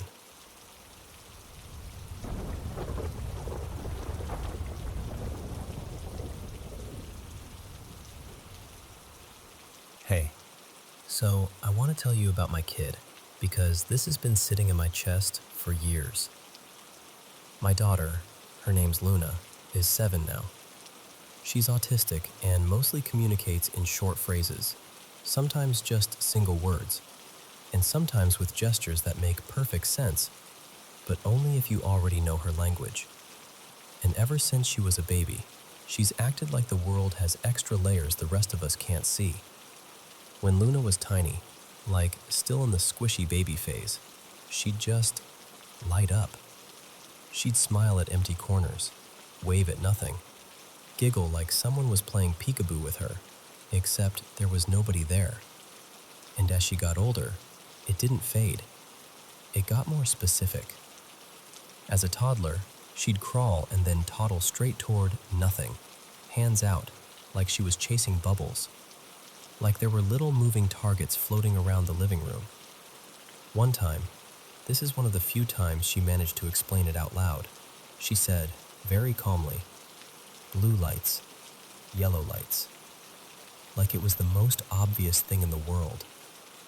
And here's the thing, when she has a meltdown, like a full sensory storm, she'll sometimes come out of it by tracking something with her eyes. Something that isn't there for me. She'll be sobbing, overwhelmed, and then suddenly she's focused, following something across the room, breathing slowing down, like whatever she's watching is guiding her back. Other people have seen it too. My husband, Ethan, has watched her play like she's interacting with another kid. Not pretend play with dolls, like actual back and forth. She'll nod, shake her head, show a toy to empty air, even reach up like she's holding someone's hand while she runs. Her teacher mentioned it once, kind of gently, like she didn't want to spook me.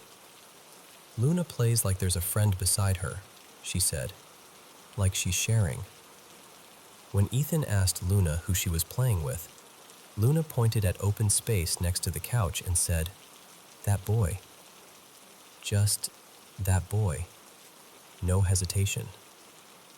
Another time at school, her teacher asked, and Luna said, "Tinker."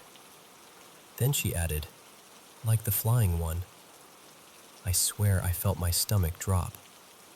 Not because it proved anything, but because she said it like she was naming someone everyone already knew.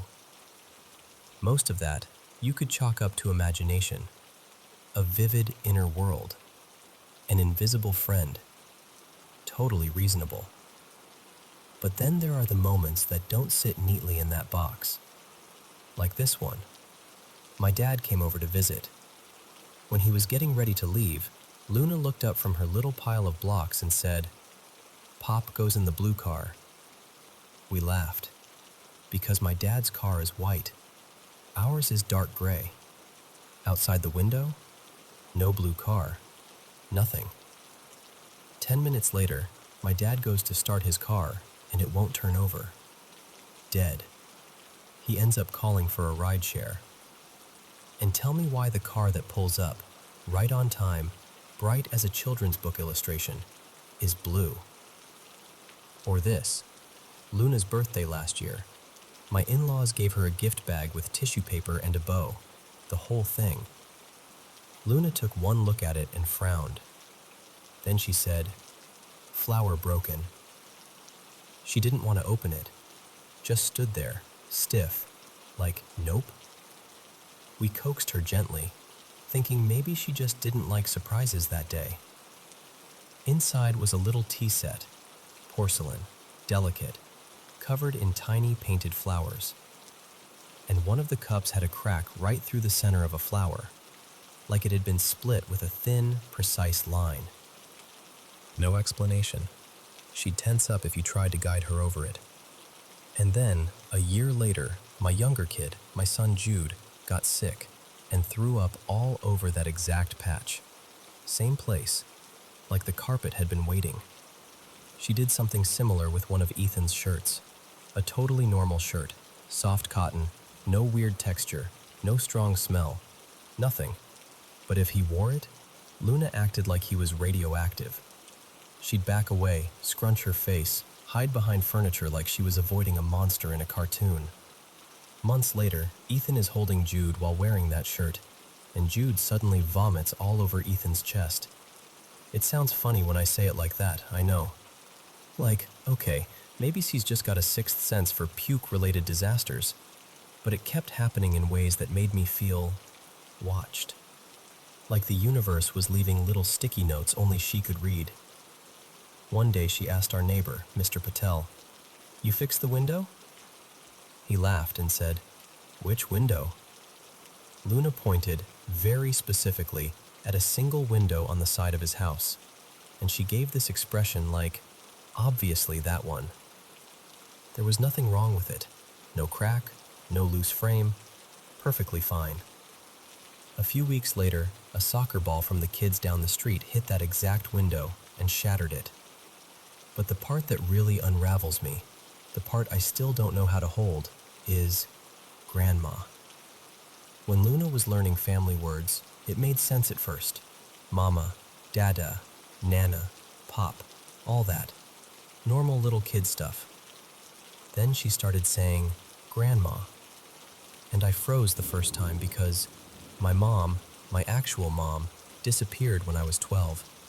She was never found, presumed dead. It's one of those losses that doesn't finish happening. It just keeps echoing. Here's the thing. We don't talk about her as Grandma in our house. Not because it's forbidden, just because it hurts, and also because Luna never met her. We refer to her by her first name when we have to, or I'll say, my mom, quietly, like I'm trying not to disturb something. Luna has never been told about her. Not in detail, not in bedtime story form, not in a way that would give her an image to latch onto. But Luna would mention Grandma like she was someone current. She played with me, Luna would say. I'd ask, carefully, do you mean Nana? Meaning Ethan's mom. And Luna would shake her head hard. No, Grandma. And then she started drawing her. Always the same hair, dark, curly, the same shape it used to sit around my mother's face. And once she drew her wearing a shirt with a pattern I recognized so fast it made my throat close. Because it was the exact color and style my mom was wearing the last day anyone saw her. And I'm sitting there staring at a crayon drawing made by a child who, by all logic, should not have that detail in her head. I've tried to explain it away. I've tried so hard. I've told myself she overheard something, saw a photo, picked up a clue I didn't notice. But the truth is, I don't think she did. And I'm not someone who grew up believing in ghosts or signs or any of that. I'm the person who rolls their eyes at spooky stories and then feels guilty about it later. I like explanations that can be measured, but Luna keeps handing me moments that don't fit into the measuring cup. So I'm left in this strange place where I'm not fully convinced of anything, but I'm also not able to dismiss her either. Not even fear, not even certainty. Just the sense that maybe the world is bigger than I thought, and my kid can see farther into it than I can.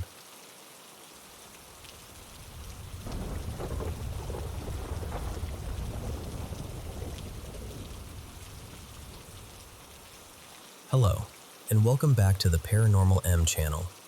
I hope you've had a great day. Have you been having trouble sleeping lately?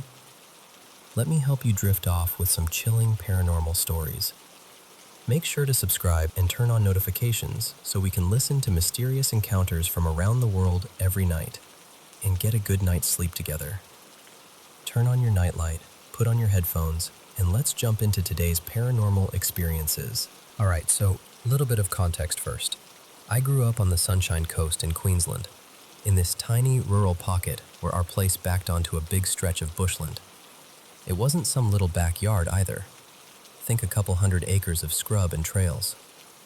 My stepdad back then cut a bunch of bike tracks through it for me and my siblings, and honestly, any chance I got, I was out there. I was that kid who actually liked being alone.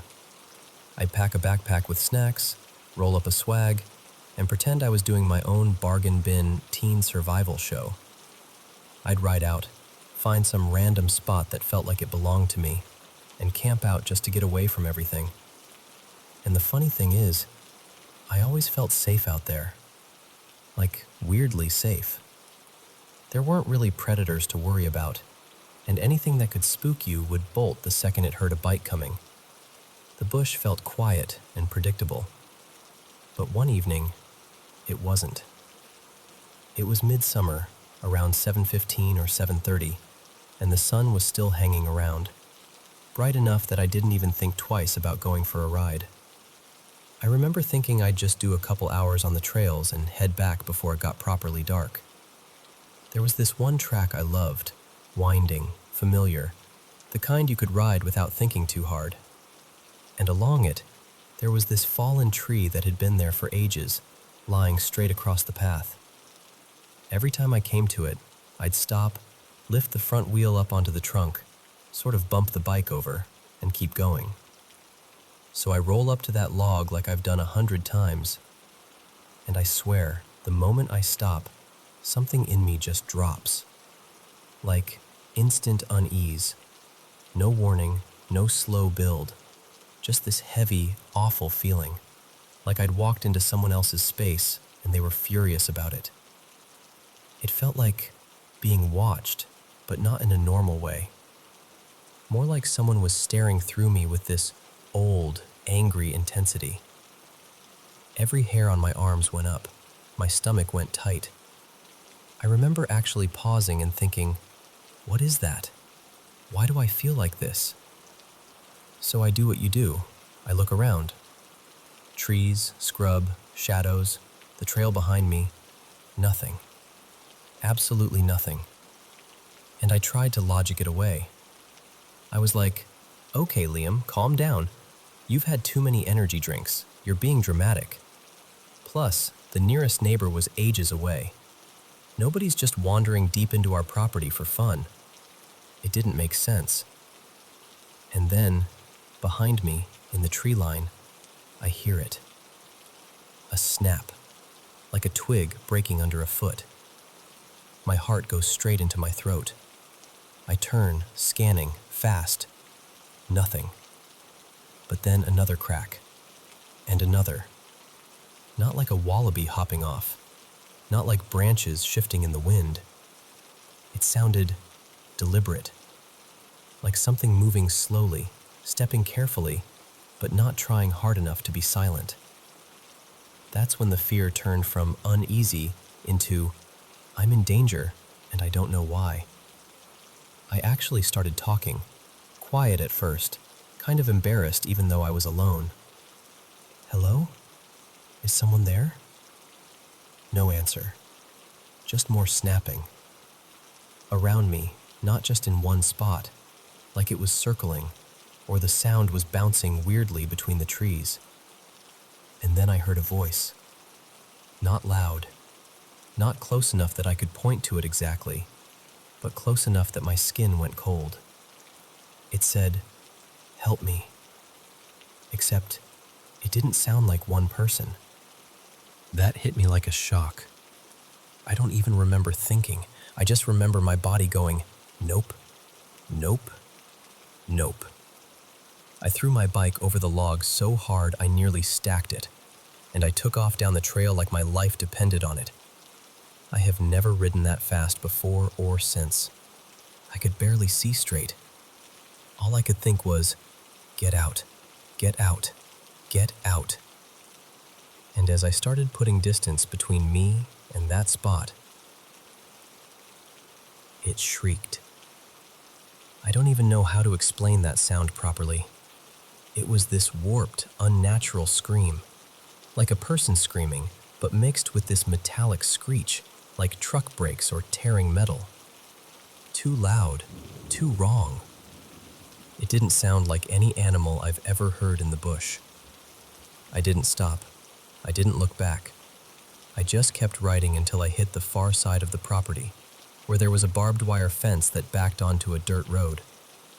I shoved the bike through, half fell over it, and basically sprinted the rest of the way home, dragging the bike like it was dead weight. That night, I told exactly one person, my little brother, Noah, and he just laughed and called me full of it, like I was trying to mess with him. So I dropped it. I didn't want to sound crazy, and honestly, I didn't want to say it out loud too much anyway, like speaking about it made it more real. But it stuck with me. It took ages before I could ride those trails again without getting that tight feeling in my chest.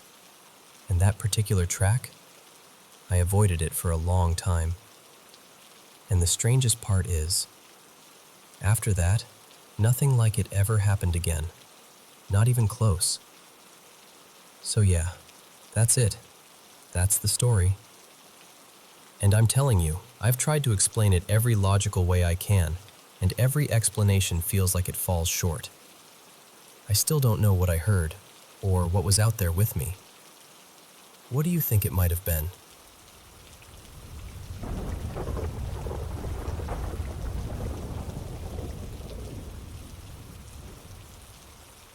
So, I've been around weird stuff most of my life. Honestly, it doesn't even rattle me the way it used to. When I was growing up, most of the paranormal things didn't happen to me as much as they happened to my best friend, Mara. We lived together for a while in this old house that just had a presence. You know that feeling when a place doesn't feel empty even when it's quiet? That kind of thing. After a while, it stopped being some spooky mystery and became more like, yeah, that's just how this house is. Fast forward to recently, late spring, I moved into a new place. Shared living situation, nothing fancy, but the room I'm in? It's got a vibe. Not like someone painted it the wrong color vibe, more like the air feels a little too thick sometimes. Like the room notices you noticing it. And I want to be clear, I'm not someone who panics easily. The paranormal is weirdly normal to me at this point. But even with that, there have been nights where I've gotten into bed, ready to sleep, and something in me goes, nope. Like this deep, instinctive alarm. I end up turning on the big overhead light, the one that floods the whole room, despite trying to fall asleep. Not because I'm scared of the dark, but because I feel watched, intensely watched. Like if I close my eyes, something's going to lean closer. Then a couple nights ago, something happened that genuinely gave me chills. I'm in bed, super calm. The kind of calm where your limbs feel heavy in a good way. I had a long day, and I'm doing that thing where you put on a random YouTube video just to have a voice in the background. It wasn't even creepy. Some guy talking about old legends, like the history behind folk heroes and outlaws. Totally harmless. I start drifting off and I hear a sound that doesn't quite match the video. At first, I ignore it, because your brain does that, right? You assume it's just part of whatever you're listening to. But then it gets clearer, like it's separate from the phone audio, like it's in the room with me. And then, right by my left ear, I hear a man's voice. Really close. Too close. He goes, "Go to sleep. Go to sleep. Go to sleep." Over and over. Same phrase, same tone, like a broken record that's decided it wants something from me. I swear to you, I shot upright so fast I almost tangled myself in my blanket. Heart pounding, scanning the room, staring into corners like I'm going to catch somebody standing there. And the whole time I'm thinking, that didn't come from the video. It just didn't. The video was still calmly droning on about medieval stories like nothing happened. And look, my first thought was also the most practical one. Am I hearing things? That scared me in a totally different way. But here's the thing. I'm a psych major. I know what I'm looking for if it were something clinical. And I'm not saying that in a cocky way. I mean, I've spent enough time learning how those symptoms tend to show up, and this doesn't fit. There's a difference I can't fully explain unless you've experienced it. This wasn't like a thought. It wasn't like something blooming inside my head. It sounded like a source, like sound traveling from a point in space into my ear. And that's also what's so unsettling, because this isn't even the first time in my life I've had something speak right into my ear like that. It's rare, but it's happened before. Just enough times that I know the texture of it, the presence of it. But that night didn't stop with the man's voice. And then I hear a woman. Not talking, not whispering, screaming. Like full body throat-ripping screaming, angry and chaotic and miserable. It wasn't like a horror movie boo scare. It was hellish. That's the only word that fits. Like pain turned into sound.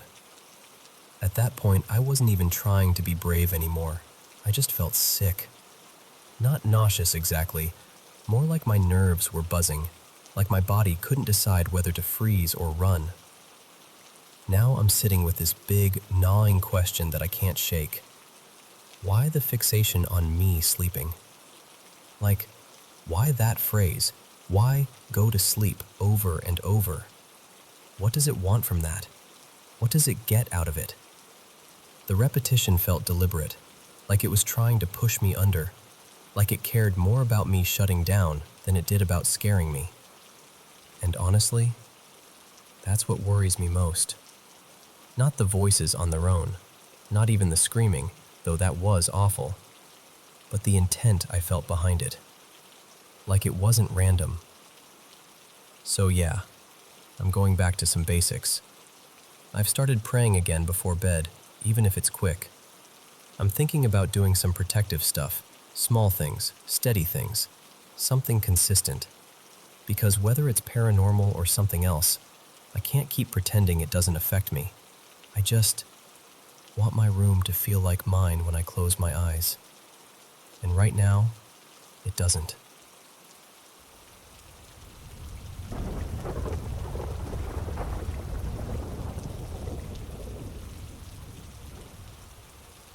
So, I kind of half live at my boyfriend Ethan's place.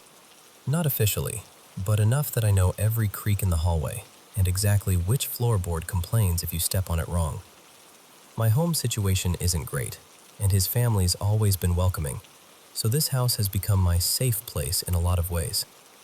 Which is why it messes with my head that the house can feel wrong.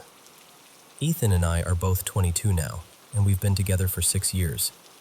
And basically his whole life, he's had these weird, unexplainable experiences. Like, when he was little, he'd have these awful dreams. Fire, bones, that kind of thing. He's told me he used to see full-on figures sometimes. And for as long as he can remember, he's felt like there were shadows hanging around his bedroom, like something was always just watching from the corner. At first, I didn't really know what to do with that. I believed him, but it was one of those things where you hear it and you're like, okay, that's creepy, but maybe it's just childhood stuff. Except, about 2 years into us dating, Ethan started saying it was happening more often, more intense. Like whatever was quiet before had started clearing its throat. The house itself doesn't look creepy. It's actually really cozy. Nice decorations, peaceful neighborhood, big trees, that whole misty Pacific Northwest vibe. The kind of place you'd imagine drinking tea and reading in while it rains. But his bedroom? His bedroom has this heaviness to it. It's subtle, but it's there, like you're stepping into a room that remembers too much. And there's history. The house is older, mid-century, with this add-on room they built later, and a long time ago, an elderly couple lived there. The wife died in what is now Ethan's bedroom. Natural causes, but still. She died in that room.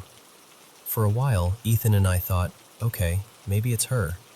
Maybe she's pissed a teenage boy took over her space. But then his mom brought in this Catholic psychic medium lady, and she said, no, it's male. And she got weirdly vague after that, like she didn't want to say whether it felt human or something else. Which is not comforting, by the way.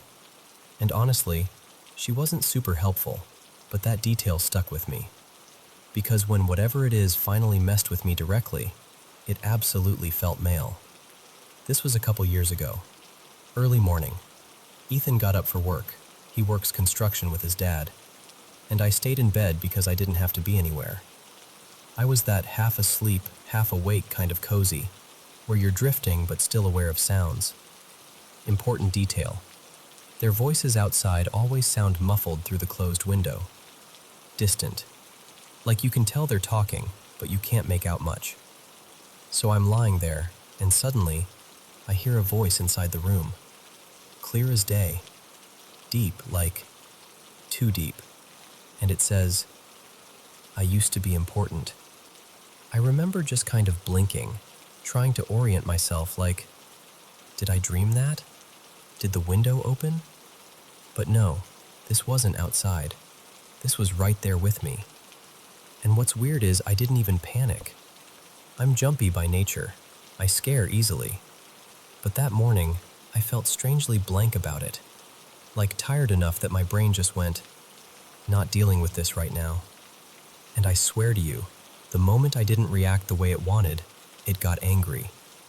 because it felt like something rushed right up to my face, like in my space, and it said something else, in that same guttural voice. I can't remember the exact words, but I remember the feeling. Sharp, irritated, personal, and I felt cold air on my face, like someone was breathing right at me.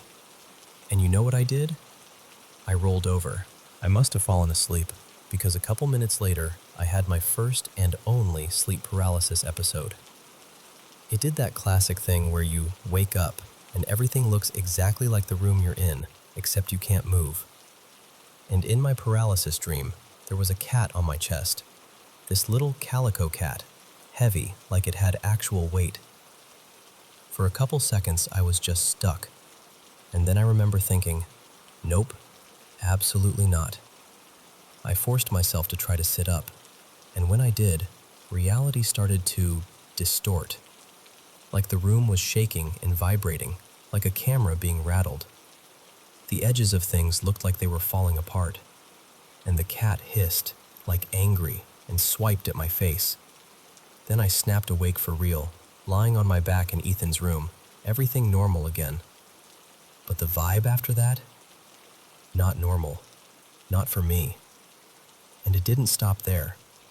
Over the summer for months, we'd hear scratching in the walls.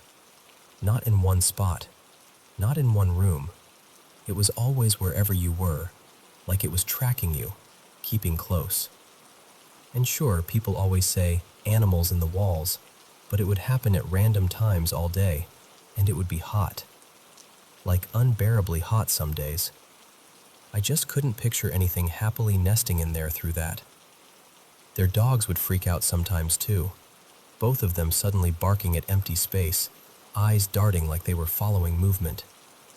And the scariest part is when you can tell they're not just barking, they're seeing.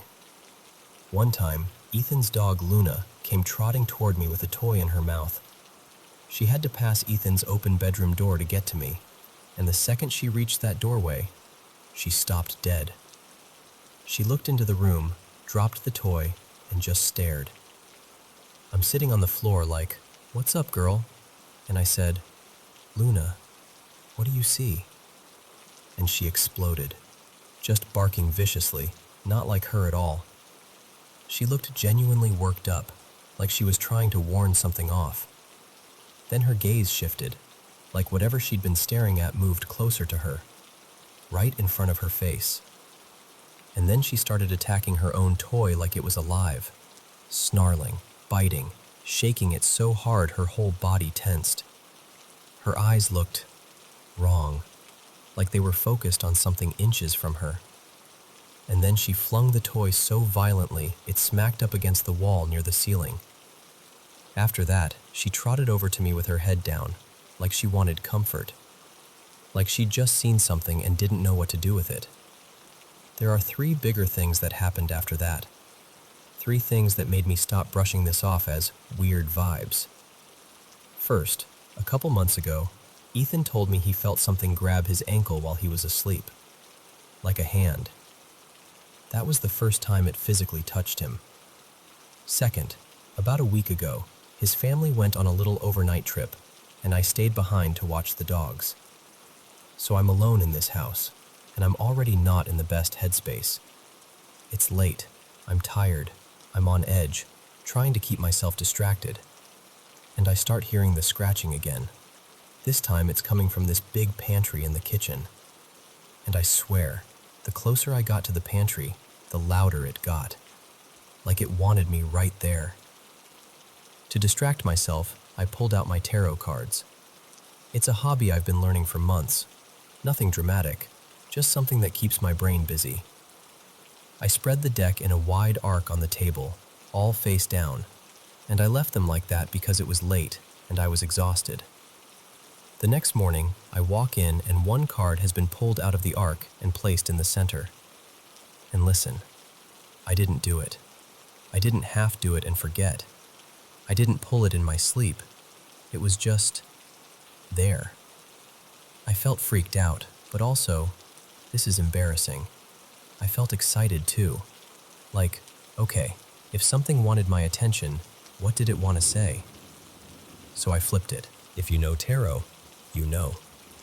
Grief, loss, regret, abandonment. That kind of heartbreak that sits in your chest. And the sick thing is, it fit me too well. I'd been going through a breakup situation that wrecked me, and I'd lost someone I used to be close to not long before that. I'd been carrying a lot, and honestly, I didn't feel threatened by the card. It didn't feel like a warning. It felt like something saying, I see you. This is you. Which somehow made it even more unsettling because it felt intimate. Like whatever this is can read the room in a way that isn't normal. And then the last thing. This happened 2 nights ago, and it's the reason I finally went. Okay, we can't just live like this. I was out late, and I planned to sleep at Ethan's. Around 11:30 p.m., he texted me, "Where are you?" And it wasn't angry, it was off. Ethan isn't clingy. He's not the type to keep tabs, so I got this tight feeling in my stomach. I didn't get back until about 1 a.m. When I came in, he was asleep in the guest room. I was like, "Why aren't you in your room?" And he looked at me, dead serious, and said, "I'm not sleeping in there tonight." Then he told me what happened. He'd been lying in bed watching something on his phone, and he kept noticing movement out of the corner of his eye, shadows shifting. He tried to ignore it, but then he felt the bed dip, like someone climbing onto it. So he lowered his phone, and he saw it. A figure, tall, black, no details. Not a person he could recognize, just a shape, like darkness peeled off the corner of the room and decided to stand up. And it was at the end of his bed, up on its knees, arms stretched out toward him, like it was reaching. He didn't scream. He didn't run.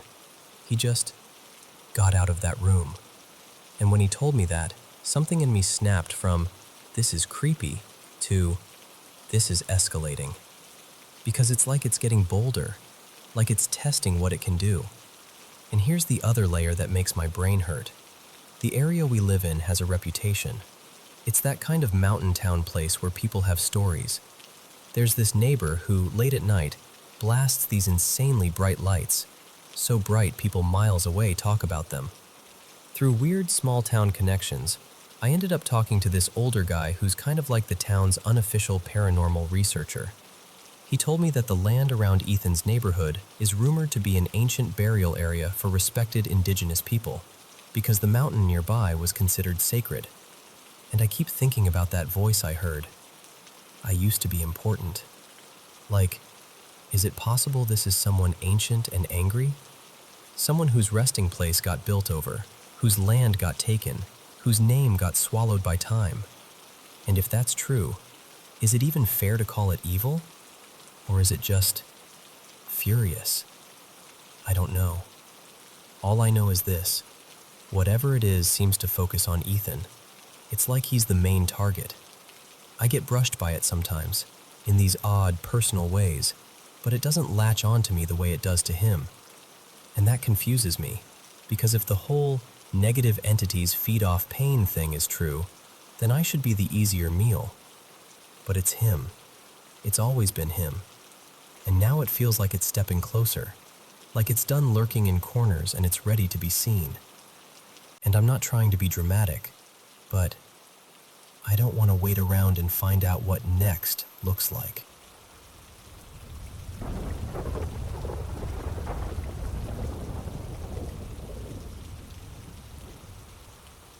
So, this happened when I was 18.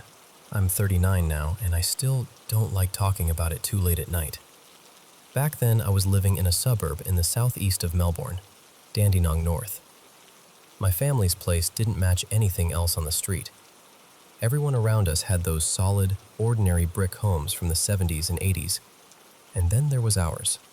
This older, timber weatherboard house with a steep, almost storybook roofline. It creaked like it had opinions. In winter, it was freezing. In summer, it sighed and popped, and there were spots in the floor where you could literally feel the air coming up from underneath. We had a big dog, Rusty, who spent most of his time outside. He had a proper pen and a kennel, and he'd usually come in when everyone got home, then back out to sleep, especially if it was warm. We also had an indoor cat, Miso, who treated the whole house like it belonged to her, and we were just renting space. That week, I was on my own. Dad, Graham, was overseas for work. Mum, Leanne, and my younger sister Talia had gone to visit relatives for a few days. So it was just me, the dog outside, the cat inside, and this big old house making its usual noises. Here's where it starts. One evening, I was walking home from my shift. The sun was dropping low, that orange gold light you get right before it disappears. As I turned the corner into our street, I looked up toward our place and I saw a figure, a person, standing on the roof of our carport. They were up there, still as anything, leaning toward one of the upstairs windows, the one that looked into the bedroom above the carport. We had 3 bedrooms upstairs, and that room always felt a little exposed because you could get to the carport roof pretty easily if you were determined. I couldn't make out details. It was just a dark silhouette against the fading sky, but it was definitely shaped like a person. I yelled, something like, "Hey, what the hell are you doing?" And the figure just moved. Not dramatically, just gone. Like it slipped backward and vanished off the edge before I could even process how fast that was. And the weird part? Rusty didn't bark, didn't make a sound, nothing. I remember standing there in the driveway with my stomach tight, listening for anything. I went inside, turned on lights, checked rooms, checked windows, checked doors, checked the back gate, the whole routine. Everything seemed normal. No broken locks, no open windows, no signs of anyone. So I did what people do when something doesn't make sense. I talked myself out of it. I convinced myself I'd seen a shadow from the tree line at sunset, or some weird angle of light. I remember actually laughing at myself a little, like, "All right, mate, calm down." The next night, I walked home again, and everything looked normal. I did another check anyway. Doors, windows, lights. I let Rusty in for a bit in the evening, fed the cat, tried to keep busy so I didn't sit there thinking about the roof. When it got late, I did my usual habit. I shut the doors inside the house. Not because I was trying to be dramatic, it was just practical. Those old doors were so squeaky, and if you left one open, the drafts would push it around. Sometimes you'd be downstairs and a door upstairs would slowly creak shut by itself, like the house was deciding things for you. So I shut everything, checked the locks, turned off every light, went upstairs to my room, closed my bedroom door, and went to sleep. And then, sometime in the middle of the night, I woke up. I don't know what woke me. No loud bang, no obvious sound. Just that sudden, sharp awareness that you're awake, like your body flips a switch. A thin strip of light was spilling under my bedroom door from the hallway, and I remember thinking, that's not right. I turned that off. I always turn that off. I was still trying to figure out how I could have made that mistake when my doorknob started to rattle. Not a gentle wiggle, a proper rattle, like someone was holding it and turning it back and forth, trying to work out why the door wasn't opening. My whole body went cold. I rolled onto my side, facing the wall, the way you do when you're trying to become invisible. And my heart, honestly, it felt like it was trying to kick its way out of my chest. The knob stopped. Then the door opened. I kept my eyes shut. I told myself, don't move, don't react. If it's someone breaking in, just let them take whatever and leave. It was the only plan I had in that split second. But I cracked one eye open, the eye against the pillow, so it looked like I was still asleep. The hallway light painted this pale rectangle onto my wall. My door was fully open. I glanced at the digital clock on my stereo beside the bed. It was just after 2 a.m., And then, after a long stretch of nothing, the door creaked again. Slowly, the light on the wall began to shrink. The door was closing. And I remember thinking, okay, they checked the room, decided not to take anything, and they're leaving. Except I didn't hear footsteps, no breathing, no shuffle of clothes, nothing, just silence. Then I felt pressure around my feet. At first it was subtle, like the blanket tightening, like someone tugged it a tiny bit. And then it became unmistakable. The end of the bed dipped. Something was sitting on the end of my bed, not standing, not brushing past, sitting. I looked at the clock again. Now it was around 2:50 a.m., close enough to 3 that it made my stomach twist. I was completely frozen. I couldn't make myself sit up. I couldn't make myself roll over. I could barely swallow. And I had this awful thought. If I move, it'll know I'm awake. Still, after a while, I don't know how long, I decided to test it. Just the tiniest movement. Just enough to confirm I wasn't imagining it. So I slowly shifted my feet under the blanket, and my foot bumped into something solid. Not the bed frame, not the mattress. Something with resistance, like a shape occupying space. That moment was the clearest, most horrifying confirmation. There was something there. And there was still no sound. No weight shifting, no breath, no rustle. Just the pressure and the dip at the end of the bed, and my heartbeat roaring in my ears like it was the loudest thing in the world. After that, I don't remember falling asleep, but I must have. Or maybe I just drifted in and out of some half-awake state from exhaustion and fear. Time got weird. The next clear moment I have is hearing the first birds outside, those early chirps right before sunrise. The room was slightly brighter, that gray-blue pre-morning light. I looked at the clock, just before 6 a.m., and then I felt it, the pressure lifting. The mattress rose back to normal. I held my breath, still not moving, still staring at the wall with that one eye open. The bedroom door opened again. The hallway light splashed across the wall like before, and then the door shut. And the daylight started to really come in, like the night was finally losing its grip. Not long after that, I forced myself up. My legs felt weak, like they didn't want to work.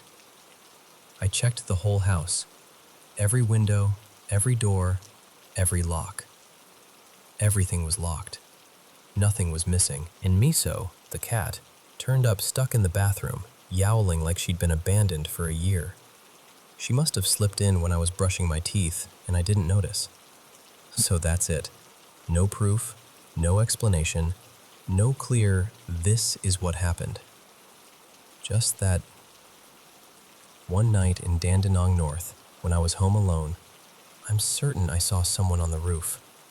And I'm even more certain that something sat on the end of my bed for nearly 3 hours. And I can tell you this, I've never forgotten the exact feeling of that mattress dipping under weight that shouldn't have been there.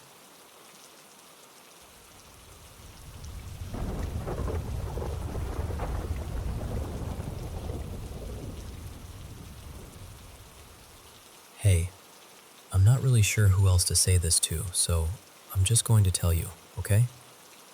In the last few months, like since late summer, my world has basically been ripped apart. My dad died.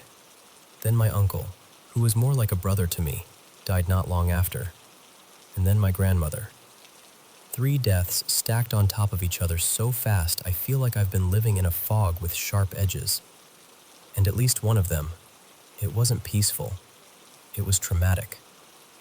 The kind of thing that leaves you replaying details you never asked to carry. And somehow I ended up being the person who handles everything. phone calls, decisions, paperwork, family logistics. The adult stuff that doesn't wait for you to stop grieving. I've been doing all of it while still feeling like I can't breathe most days. So here's where it gets weird. I've always had this thing. I don't even like calling it anything because it sounds dramatic, but let's call it sensing. Like I'll know something before it happens, or I'll feel a presence in a room, or I'll get these flashes that don't feel like imagination. I grew up in a family where anything like that got labeled as dark or wrong, so I learned to shove it down and pretend it wasn't there. I've spent my whole life being like, nope, not touching that. But my oldest kid, my son Liam, has the exact same thing. And watching him describe things he couldn't possibly know, watching him react the way I used to react, it's made it harder to deny. It's like seeing your own secret reflected back at you through someone you love. Anyway, recently we moved out of the city to this quiet rural place. It's peaceful, almost too peaceful. The kind of town where the main activity is antique shops and little roadside markets. And one day I'm out running errands, on the phone with my sister, Tessa, talking about my dad's property and the will and all this exhausting legal stuff. And I pass one of these antique stores and I just go, fine, whatever, I'm going in. I'm wandering around, half distracted, still talking to Tessa, and I see this tiny old book tucked into a shadowy corner of a shelf, like it's trying not to be noticed. And on the spine, in worn gold letters, is a name. Marceline. I swear to you, my stomach dropped. Because this isn't some common word. It isn't a trendy name. It's not something I see anywhere. But it has always meant something to me, quietly, privately. Years ago, before I even had kids, I had this absolute certainty that if I ever had a daughter, I would name her Marceline. I never told anyone that. Not my friends, not my mom, not even my sister. Only my husband knew, because we're weirdly private about names. It was just mine. And here's the kicker. The book is rare. Like, old. The shop owner said it was printed sometime in the mid-1800s, and it was about my homeland and my culture. Things I grew up around, things that feel like home, even though I now live a whole ocean away. So I'm standing there holding this book in a little antique shop in the middle of nowhere, while I'm on the phone talking about my father's death, and the one name I've always felt this strange pull toward is staring back at me like it's been waiting. I bought it. I didn't even hesitate. It felt too pointed to ignore. 2 days later, my grandmother died, and I had to travel back home because my mom has been falling apart. She's been sick with grief, honestly. The family has been through too much. When I got there, we pulled out an old photo album to find pictures for the service. I opened the album, flipped the cover back. I just sat there like, okay, that's a coincidence. Weird coincidence, but fine. The next day, I decided to visit my dad's grave. We never really got a goodbye, and I'm angry, like still angry. Grief and anger, all tangled together. His cemetery was a couple hours away, so I text my mom asking what it's called so I can plug it into maps. She writes back, "It's Marceline Cemetery." I just stared at my phone. And when I got there, he was buried near this big statue with the name Marceline carved into the base like it had always been there, like it belonged there. By that point, I wasn't even laughing. I was just numb. Like, all right, sure, of course it is. Then, the day after that, we're driving as a family, my husband, Noah, and the kids, to stay at my mom's house for the funeral the next morning, and I fall asleep in the car. I never fall asleep in the car. I'm the person who stays alert, who watches the road, who's tense the whole time. But I knocked out. And I wake up suddenly, like snapped awake, and I look out the window right as we pass a giant road sign in bold block letters. Marceline. Huge. Impossible to miss. At this point, I'm like, okay, this is not subtle. This is getting ridiculous. 5 days in a row, same name, different places, different forms. Like it's following me, or circling me, or trying to get my attention in the loudest possible way. Then we do the funeral. We do the hugs, the crying, the "let me know if you need anything" lines that people say when no one knows what else to say. And late that night, we drive back, 6 hours, and we finally get home. I'm exhausted down to my bones. And there's a package on the doormat. I bring it inside, open it up, and it's from my best friend, Priya. She included this note saying she'd been thinking about me, and she saw something that made her feel like she had to send it. Inside is a small, wrapped bundle. I unwrap it, and I swear my hands went cold. It's another copy of the book. A different edition, printed around the early 1900s. Same title, Marceline. And she found it in her city, on the opposite side of the country. Not near me, not connected to the antique shop, not connected to my trip, just out of nowhere.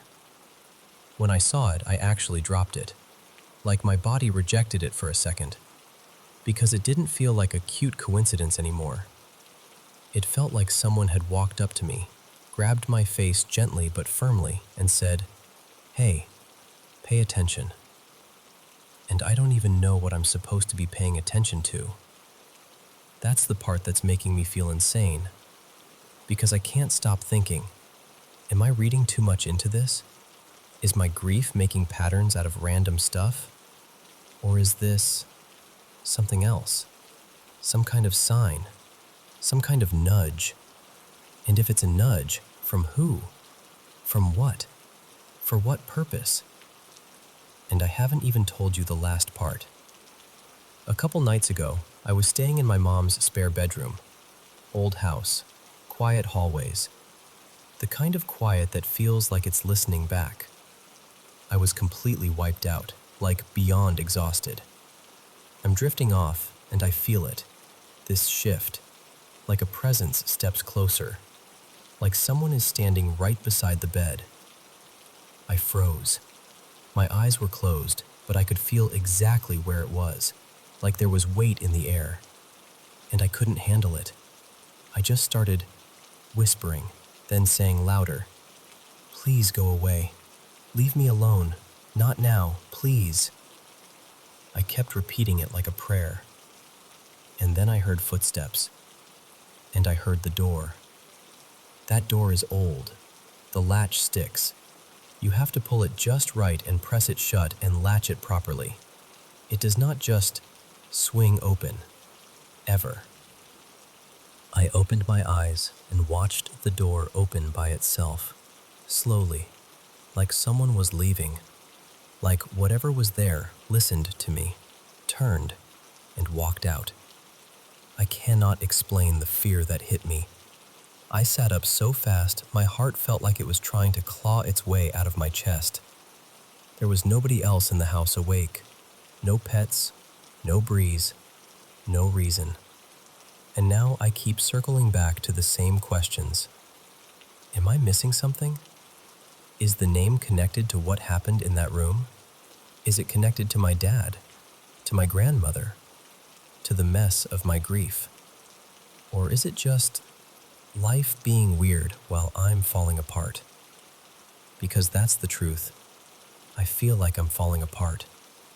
And I don't know if I'm being pulled towards something or if I'm just scared and searching for meaning where there isn't any. But I also know this. I haven't seen that name in years. And now it's like it's been following me 5 days straight, showing up everywhere I turn, like it refuses to let me look away.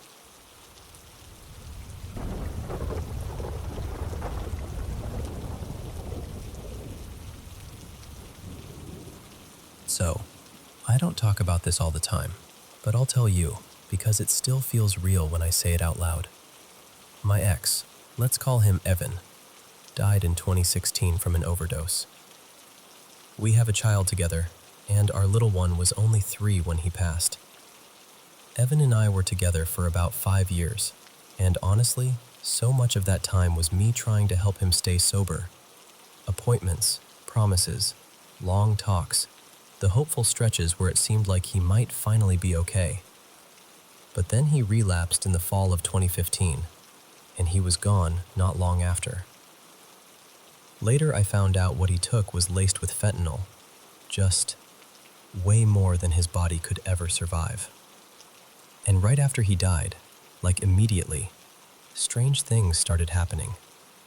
Not horror movie scary, just weird, personal. Like the universe was nudging me and saying, pay attention.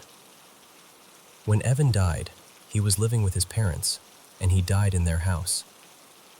I went over there later that day, and his whole family was there.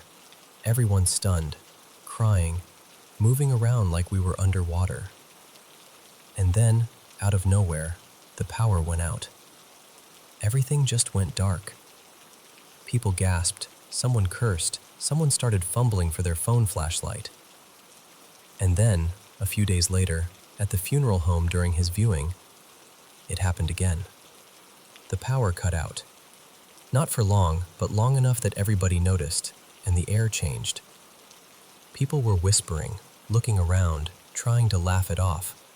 Like if we joked, we wouldn't have to admit it felt like something was in the room. After that, life got very practical, very fast. I applied for Social Security survivor benefits for our child, and it took weeks and weeks to even get an appointment.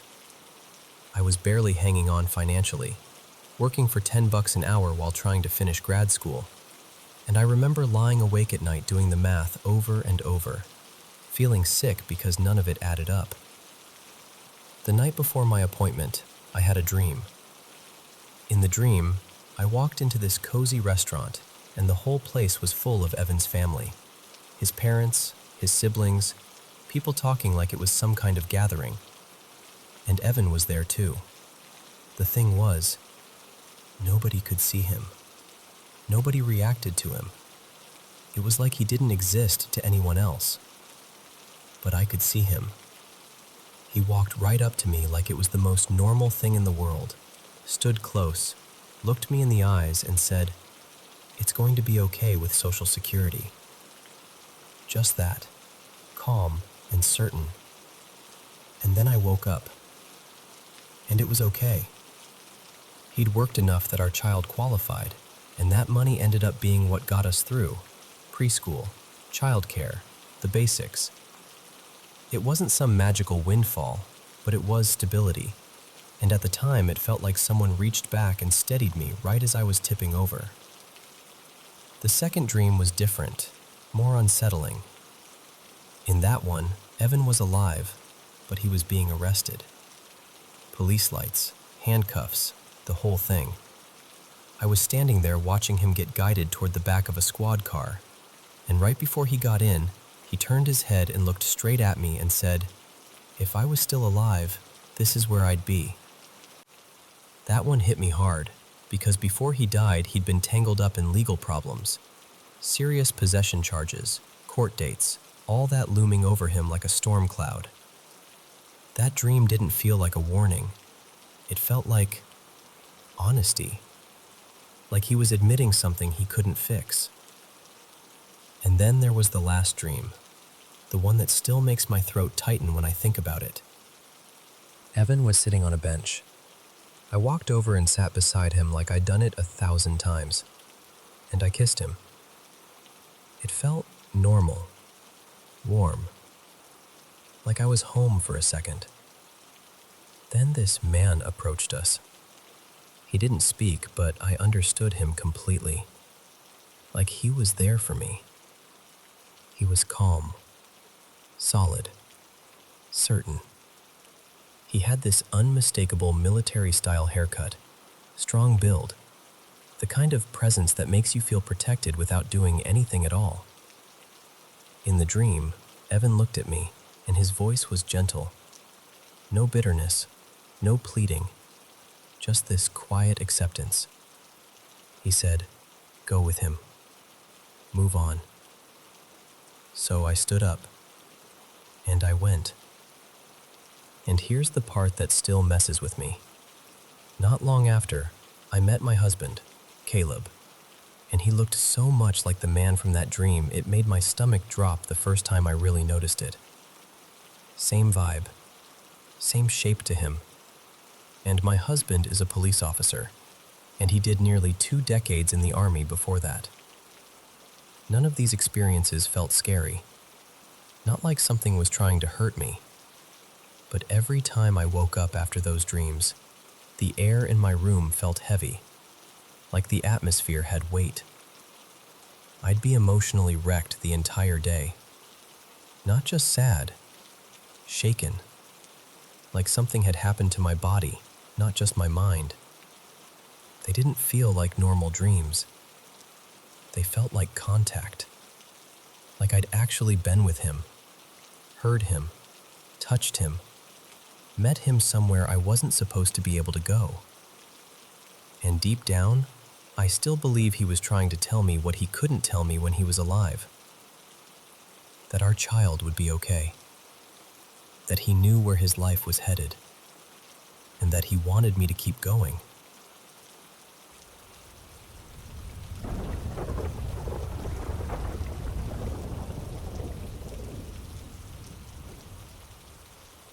Okay, I'm going to start with something I don't always say out loud, because people hear it and immediately decide what box to put you in. But I've always been sensitive. Like the veil is thinner around me than it is for most people. If I get really quiet, like really quiet, and I let my mind unclench, I can sense things. Sometimes I'll even see something, just for a moment. It's not constant, it's more like the world slips and I catch what's underneath. And that brings me to my mom. Well, my situation with my mom. I loved her. Of course I did. She brought me into this world. But loving her didn't change the fact that behind closed doors, she could be cruel, manipulative, the kind of person everybody adores in public, but at home you're always bracing for the next twist of the knife. She could make you feel guilty for being hurt and confused for remembering things correctly. That kind of evil. Quiet, smiling, convincing. About 12 years ago, I had a blow-up with her and the man I thought was my dad. Let's call him Frank. I was in my early 40s when I did one of those ancestry tests. Just curiosity, you know? And it cracked my whole identity open. Turns out Frank wasn't my biological father. I had lived my entire life thinking I knew the truth, and suddenly, I didn't even know my own origin story. And the thing that gutted me wasn't just the secret. It was that I had made it to adulthood, past 18, past decades, without anyone respecting me enough to tell me who I really was. So I confronted my mom, let's call her Darlene, and she denied it. Swore I was wrong. Twisted the conversation until I was somehow the ungrateful one for asking. She did what she always did. Lied, acted wounded, made me feel like the villain. And that was it for me. I was done. I was hurt in a way that felt permanent. So I cut contact. For 12 years, I kept my distance. No calls, no visits, no pretending. Just silence. Now here's where things get strange. At the end of July, I had a corporate meeting out of town. My wife, Maya, said, "Since you're going, can we make it a little getaway?" So we booked an Airbnb for the week. It was beautiful, right on a river, not far from the ocean. Peaceful. The kind of place that makes your shoulders drop the second you step inside. We brought our dogs, 3 of them, and the beds were all queen-sized, so I decided to sleep in the extra room with one of the dogs. Just easier, less cramped. That first night, as I'm settling in, it starts raining. Not a storm exactly, but steady, rhythmic, like someone turning the volume down on the world.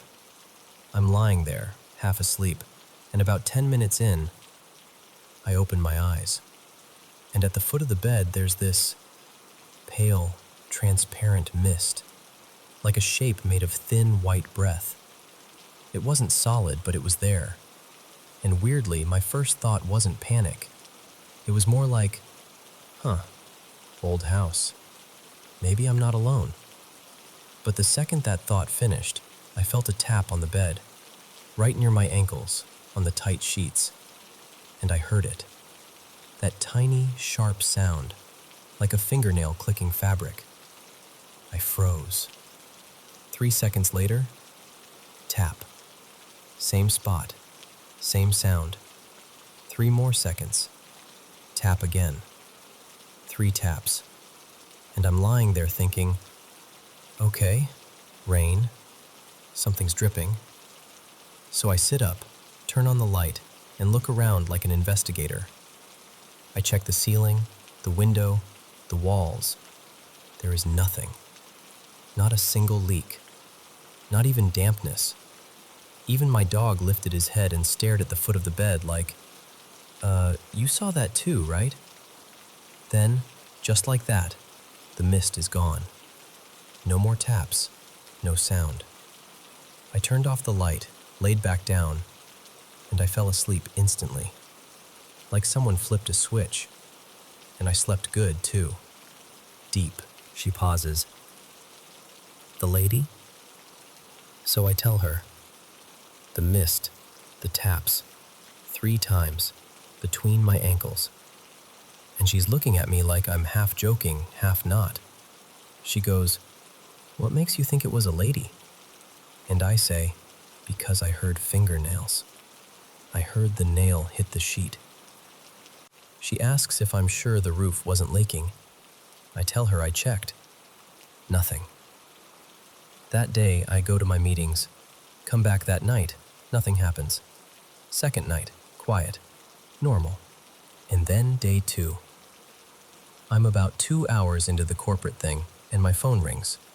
It's my daughter, Renee. She says, "Dad, Frank just called me. He said Grandma passed away 2 nights ago, and he's just telling us now." My stomach dropped. I called Frank right away. No answer.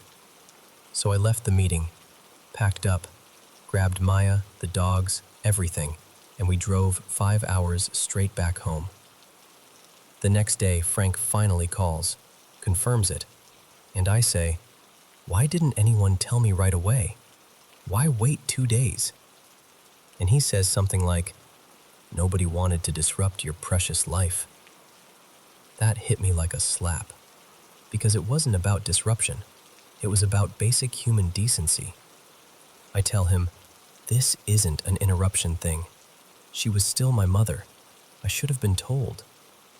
And he snaps back, "You wouldn't have come anyway," and hangs up. And that's when the other part begins, the part that still freaks me out to even talk about. After that first night at the river house, my body started falling apart. It began with my wrists.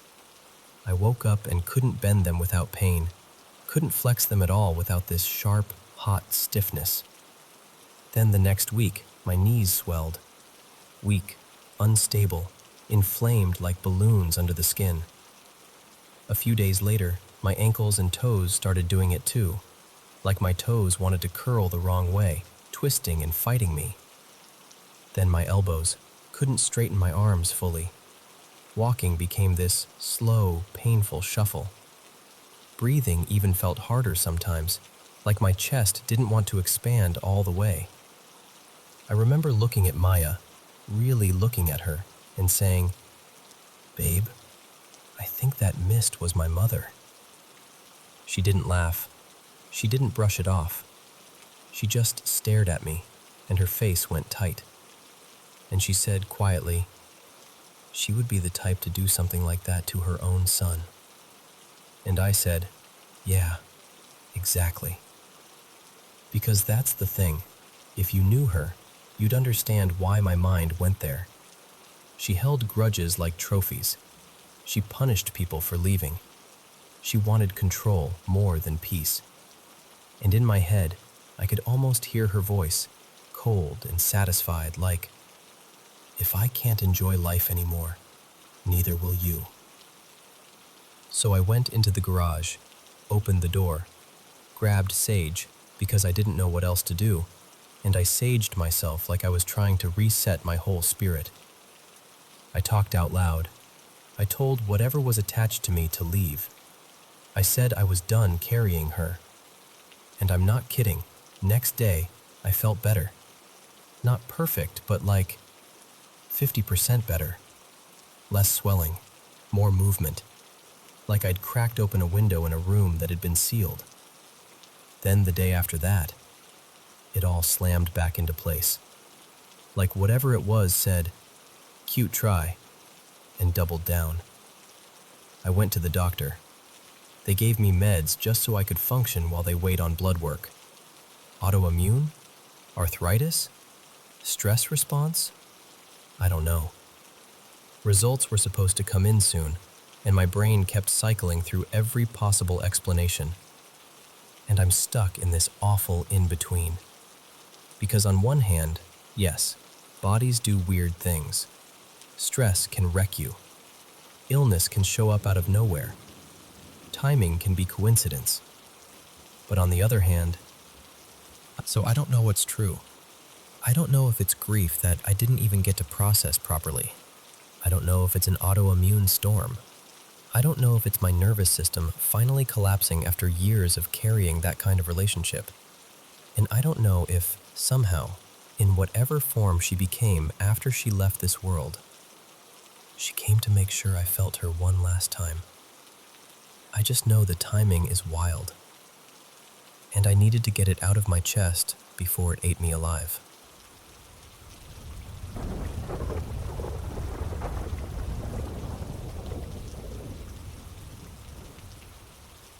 So, this started a few years ago, after my mother-in-law died.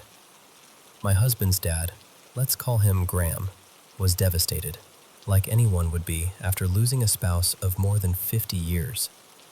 And not long after, he started seeing this woman. I'll call her Darlene. At first, we honestly tried to be hopeful about it. We told ourselves, okay, maybe this is good. Maybe she's keeping him from disappearing into grief. Maybe she's giving him company, something to look forward to. Friends we trusted said she was a little theatrical, the kind of person who likes to be admired and seen.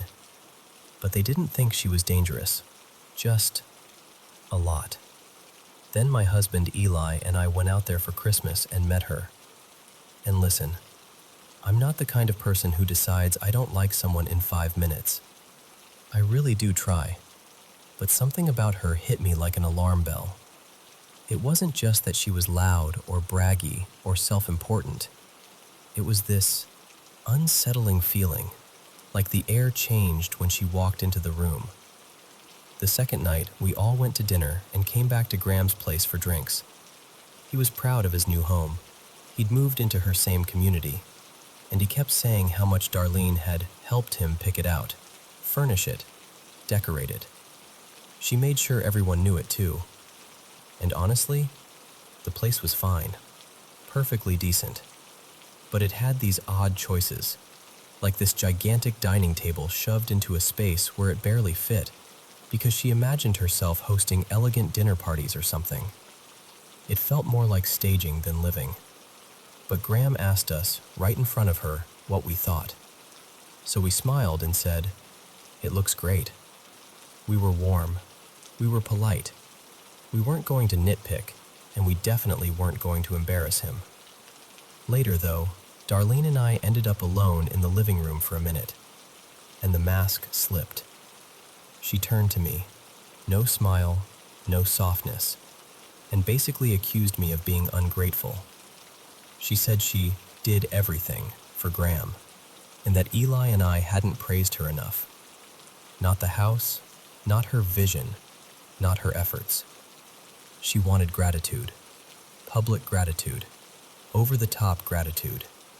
It was like I'd failed some invisible test, and in that moment I remember thinking, oh, okay, so this isn't harmless vanity. This is something else. I did apologize later, because we were trying to keep the peace and protect Graham. But from that point on, we were treated like outsiders. Suddenly, we were the villains in a story we didn't even know we were in. Graham would occasionally ask, "Why do you hate Darlene?" And we'd say, "We don't hate her." Because we didn't. Not exactly. Not then. We were more confused than anything. But she kept feeding him this narrative that she was wounded and mistreated by us, that she was trying so hard and we were cold and unfair. It was honestly bizarre. Like, she didn't even want a relationship with us, but she needed Graham to believe she was the victim. And the whole time I couldn't shake that feeling. Not just narcissist energy, something colder, something that made my stomach tighten when she was nearby. Fast forward a couple years, and we got a call. Graham had fallen on Darlene's patio and hit his head. Traumatic brain injury. Everything unraveled after that. When he got discharged, he wasn't safe to go home. Physically, mentally, he just wasn't. So we admitted him to skilled nursing, and then memory care. Darlene fought us on everything, every step, every decision. At first, it looked like she was just being protective, but it didn't take long for the truth to start surfacing. We learned she'd been draining him financially, little by little, quietly, while he trusted her. And memory care meant paperwork, oversight, family involvement, and most importantly, it meant she wouldn't be in control. The nurses and caregivers dreaded her, and they told us, over and over, that after her visits, daily visits, Graham would spiral. He'd get agitated, then depressed, sometimes even aggressive. Like her presence scrambled his nervous system. Eli and I eventually realized if we left him there, she'd keep tightening her grip until there was nothing left of him. So we made a decision. We were moving him closer to us, in another state, and we had to do it without her knowing. I am not exaggerating when I say it felt like a covert operation. We coordinated with staff, timed everything, kept communication tight, because if she'd found out, she would have blocked it, delayed it, spun chaos, anything. The staff helped by giving her a decoy story about where he was that day, and we got him out, got him to the airport, and got him on a plane before she even realized what was happening. After that, friends back in that town started clearing out Graham's house for us, and they discovered something that made my skin crawl. His belongings were all over her house. Clothes, personal items, things he'd owned for years. She handed them over, but not kindly. More like she was being forced to give back what she'd already decided was hers. Our friends shipped things to us in these big taped-up boxes. One day, 3 of them arrived by UPS. We didn't have room in the garage, so we lined them up in our entryway, just temporarily, until we could sort through them. And that night, something happened that I will never forget.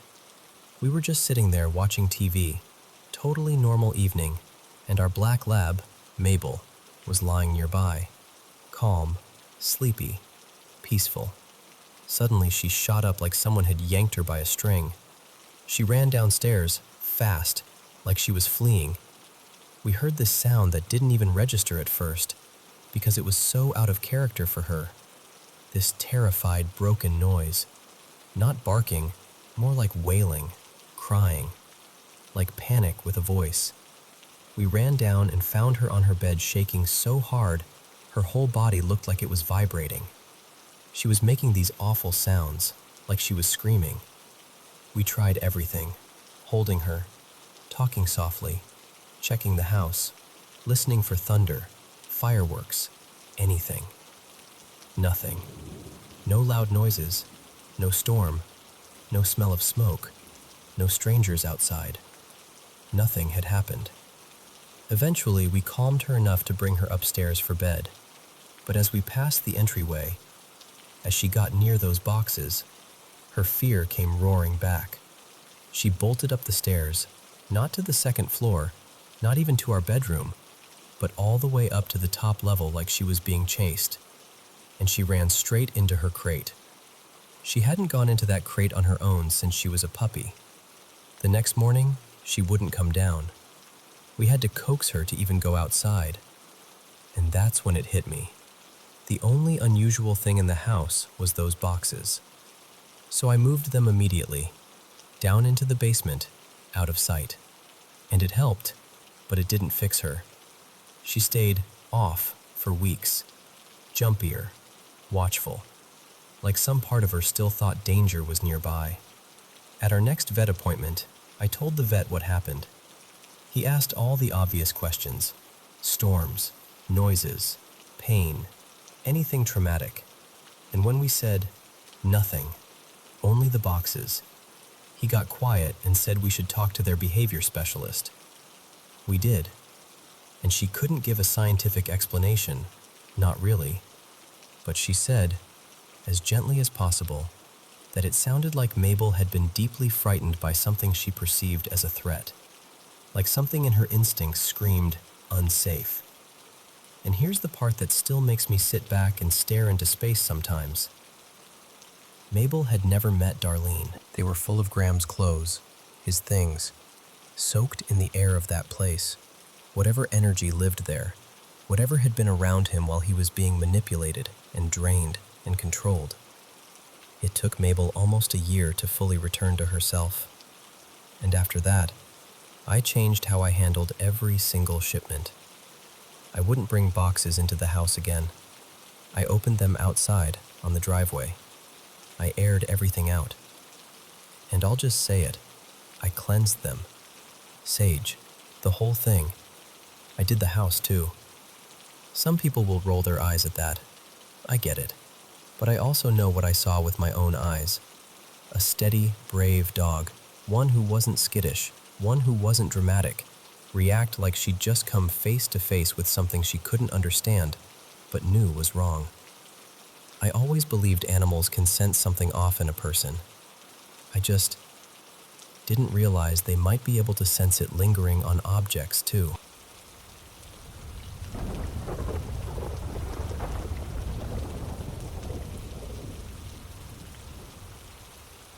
So, we just moved into this older neighborhood down in South Louisiana. One of those places where the streets feel sleepy, the trees are heavy with moss, and every house has a story it's not in a hurry to tell. The whole area is getting updated, but the bones are still old. Big porches, tall windows, that kind of classic Southern beauty. When we first toured this house, I remember pausing in the doorway and thinking, oh, okay, not scared, not unsafe, just this very specific vibe. Like masculine energy, but not in a warm, protective way. More like stern, a little stagnant. Like someone had been standing guard for a long time and never got the message that the shift was over. But the first couple weeks? Fine, totally normal. We unpacked, settled in, did the whole new house routine. Then I finally decided to use the jet tub. And that's when things started getting weird. Because every single time I get in that tub, this heavy wave of sadness hits me. Like it rolls over my chest and just sinks straight through me. It's not even tied to any thought. I'm not sitting there spiraling about anything. It's just there. And on top of that, it makes me ridiculously sleepy. I've fallen asleep in the bath twice. Twice. That is not me. And around the same time, I started catching movement out of the corner of my eye constantly. Like shadows slipping down the hallway. Just quick, darting motion. Enough to make you turn your head, but not enough to prove anything. There's also this one room. And I hate even saying that because I don't want to feed it energy, you know? But that room has me on edge. I'll be watching my shows at night, and I'll hear things shifting in there. Like boxes sliding, blinds tapping, little noises that sound like someone adjusting something in the dark. And when I walk in, I get this intense, almost nauseating feeling. like the air is heavier. The closet is the worst part. The closer I get to that closet, the more dizzy I feel, like my body starts protesting before my brain can explain why. And the other night, I opened the closet door and the light wouldn't turn on. Pitch black, just darkness swallowing the doorway. And I'm telling you, the instant that door opened, I felt like I interrupted something, like I walked in on someone or something that didn't expect me. It was such a strong, awkward feeling, like, you're not supposed to be here. Shut that. And I had this impulse to apologize, like my mouth almost formed the words. I didn't because, no, I'm not doing that. I'm not trying to show weakness in my own house. But I did close the door fast, quietly, respectfully, like you do when you realize you just stepped into the wrong room. I've saged. I've cleansed with Florida water more than once. I've opened windows, prayed, spoke out loud, all of it. Next step, I'm doing salt around the house. Because at this point, I'm like, all right, we're setting boundaries. And here's the thing, this isn't new for me. Every house I've ever lived in has had some kind of activity. I don't know why. It's just been my life. But every time I move, I still get that anxiety like, okay, what am I about to meet in this place? And to make it extra spicy, we later found out the land around here is rumored to have ties to an old Civil War era battleground. Which, cool, great, love that for me. Now, let me tell you about the big moments. One afternoon, I was outside with my family, laughing, talking, just being normal, and I glanced toward the back deck, and for a split second, I saw a man out there, and I swear, that same presence spoke to me the next night. Because the next night, I was alone in the living room around 10:45. No TV, no music, no background noise, just me on my laptop, dead quiet house. And out of nowhere, my body lit up with that weird adrenaline feeling. Not goosebumps, not hair standing up, just that internal alarm, like someone is close. Then I started hearing shuffling in the kitchen behind me, and I froze, like fully froze. I couldn't turn my head, couldn't speak. I was stuck, staring at my screen like if I didn't move, it wouldn't notice me noticing it. And then, a whisper. Not right in my ear, more like a couple feet behind me. Just one word. Hey. Soft, casual, like someone trying to get your attention without startling you. Except it did the exact opposite. I didn't respond. I didn't even breathe right. I stayed absolutely still until my anxiety built up enough that I could move one hand and text my boyfriend, Malik. Please come get me. I'm scared. Please. He came in, and the second I saw him, I bolted. Like I popped up and ran straight to our bedroom. My heart was racing, and even after I told him what happened, I still felt watched the rest of the night. Like the air had eyes. And then there was the dog. Our dog, there. He's this shepherd husky mix, and he's normally attached to us like Velcro. Always underfoot, always nearby. So the other night, I realized he wasn't around, and that alone felt off. I went looking for him and found him in the primary bedroom, completely locked in. You know that stance shepherds do when they mean business? Chest forward, legs braced, ears sharp, tail straight, body rigid? That. He was staring into the dark bathroom like he was tracking something he could hear but couldn't see. The hair along his back was raised, and he looked ready to handle whatever came out of there. It scared me so bad I felt my stomach drop. I trust animals, always. If my dog says something is there, I'm listening.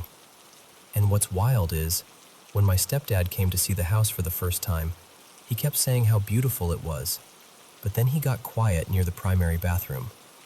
Later he said, that bathroom feels strange. I kept wanting to look up at the ceiling, like something was above me. And that's the exact bathroom Bear was posted up at. Then there was this smaller moment that still makes my skin crawl a little. My daughter and I were cleaning up where she'd spilled juice in our bathroom, and when we finished, we walked out and I jokingly said, "Tell the bathroom bye-bye." She did. Sweet little sing-song, "Bye-bye." And immediately, all the lamps in our bedroom dimmed at the same time. Now, could it have been the AC kicking on? Maybe. I've noticed the lamps flicker a little when the system starts up. But the timing was so perfect it made my stomach twist. Like the house responded. Okay, and the true bonus moment. This part is the weirdest, honestly.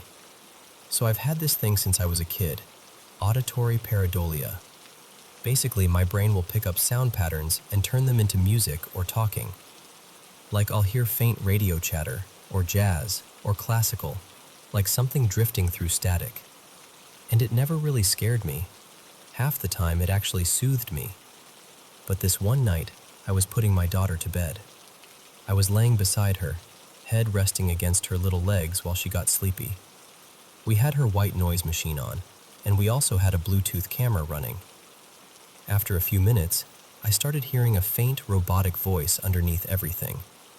And it wasn't like random chatter. It was looped. The same word over and over again, like a glitch. At first, I couldn't make it out.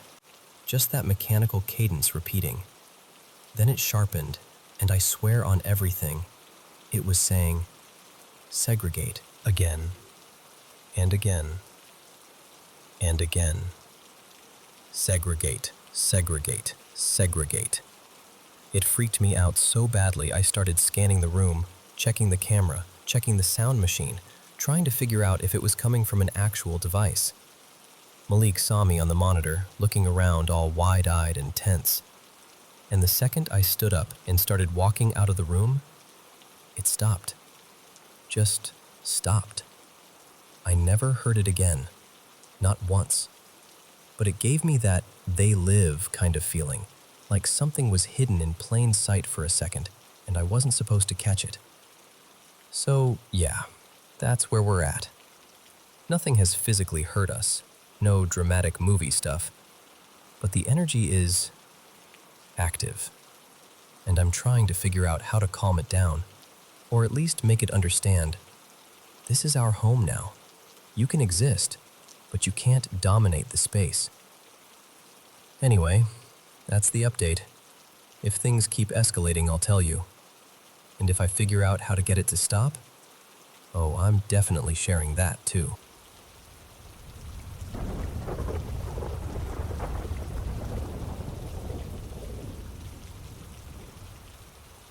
So, when I was in college, I went through this phase one summer where I got really into fishing, like embarrassingly into it. I was out there almost every single day, sunburned and happy, pretending I knew what I was doing. I found this spot on the northwest side of Utah Lake. Well, technically it was Utah Lake, but it felt like its own little world.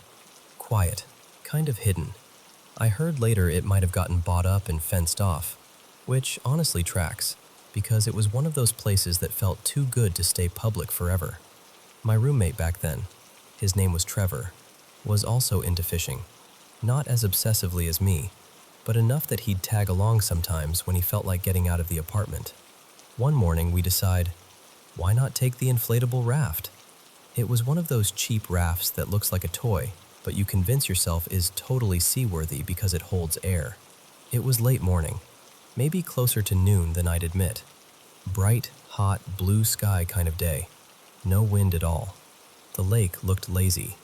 We paddled out maybe 20 or 30 yards from shore, just far enough to feel like we'd unlocked some secret advantage, even though nothing was happening.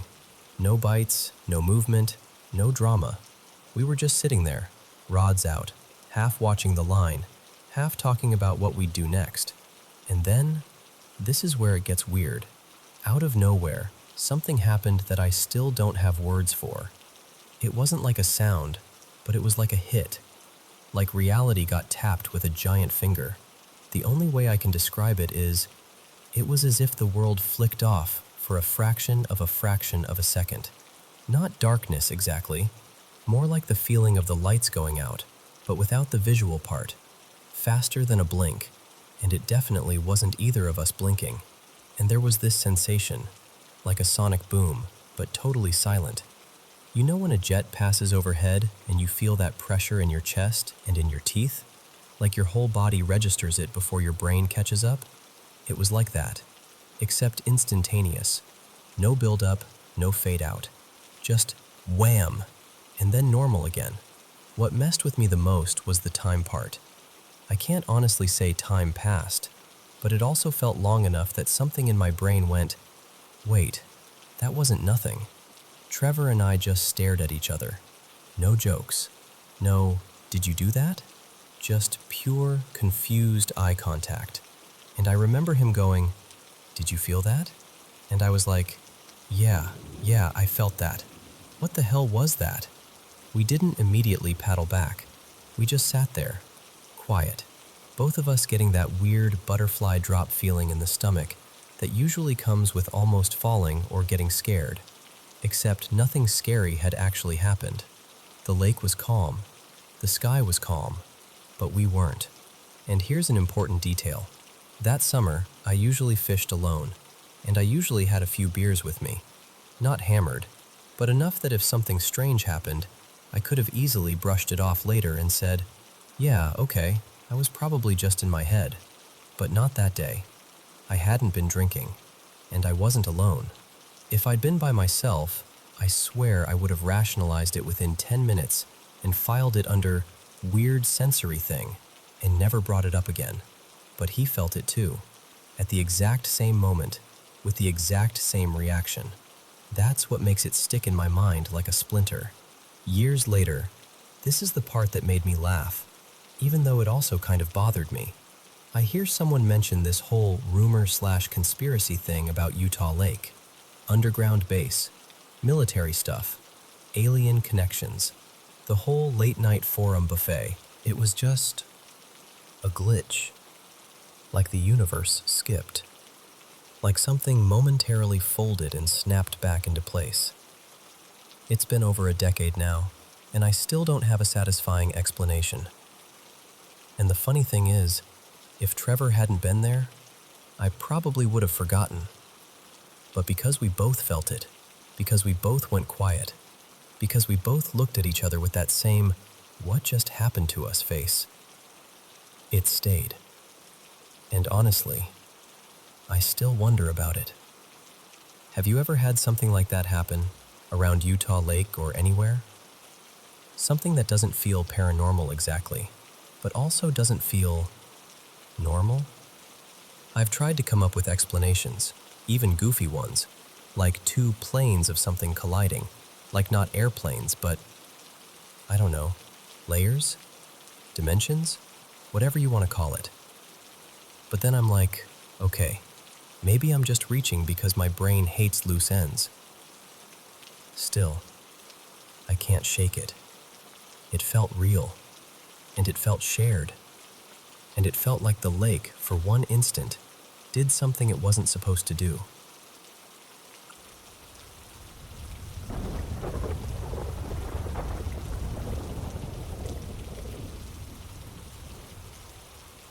So, this keeps happening, and every time it does, I get that same little ache in my chest, like something is tugging on an old thread. It'll be just another regular morning.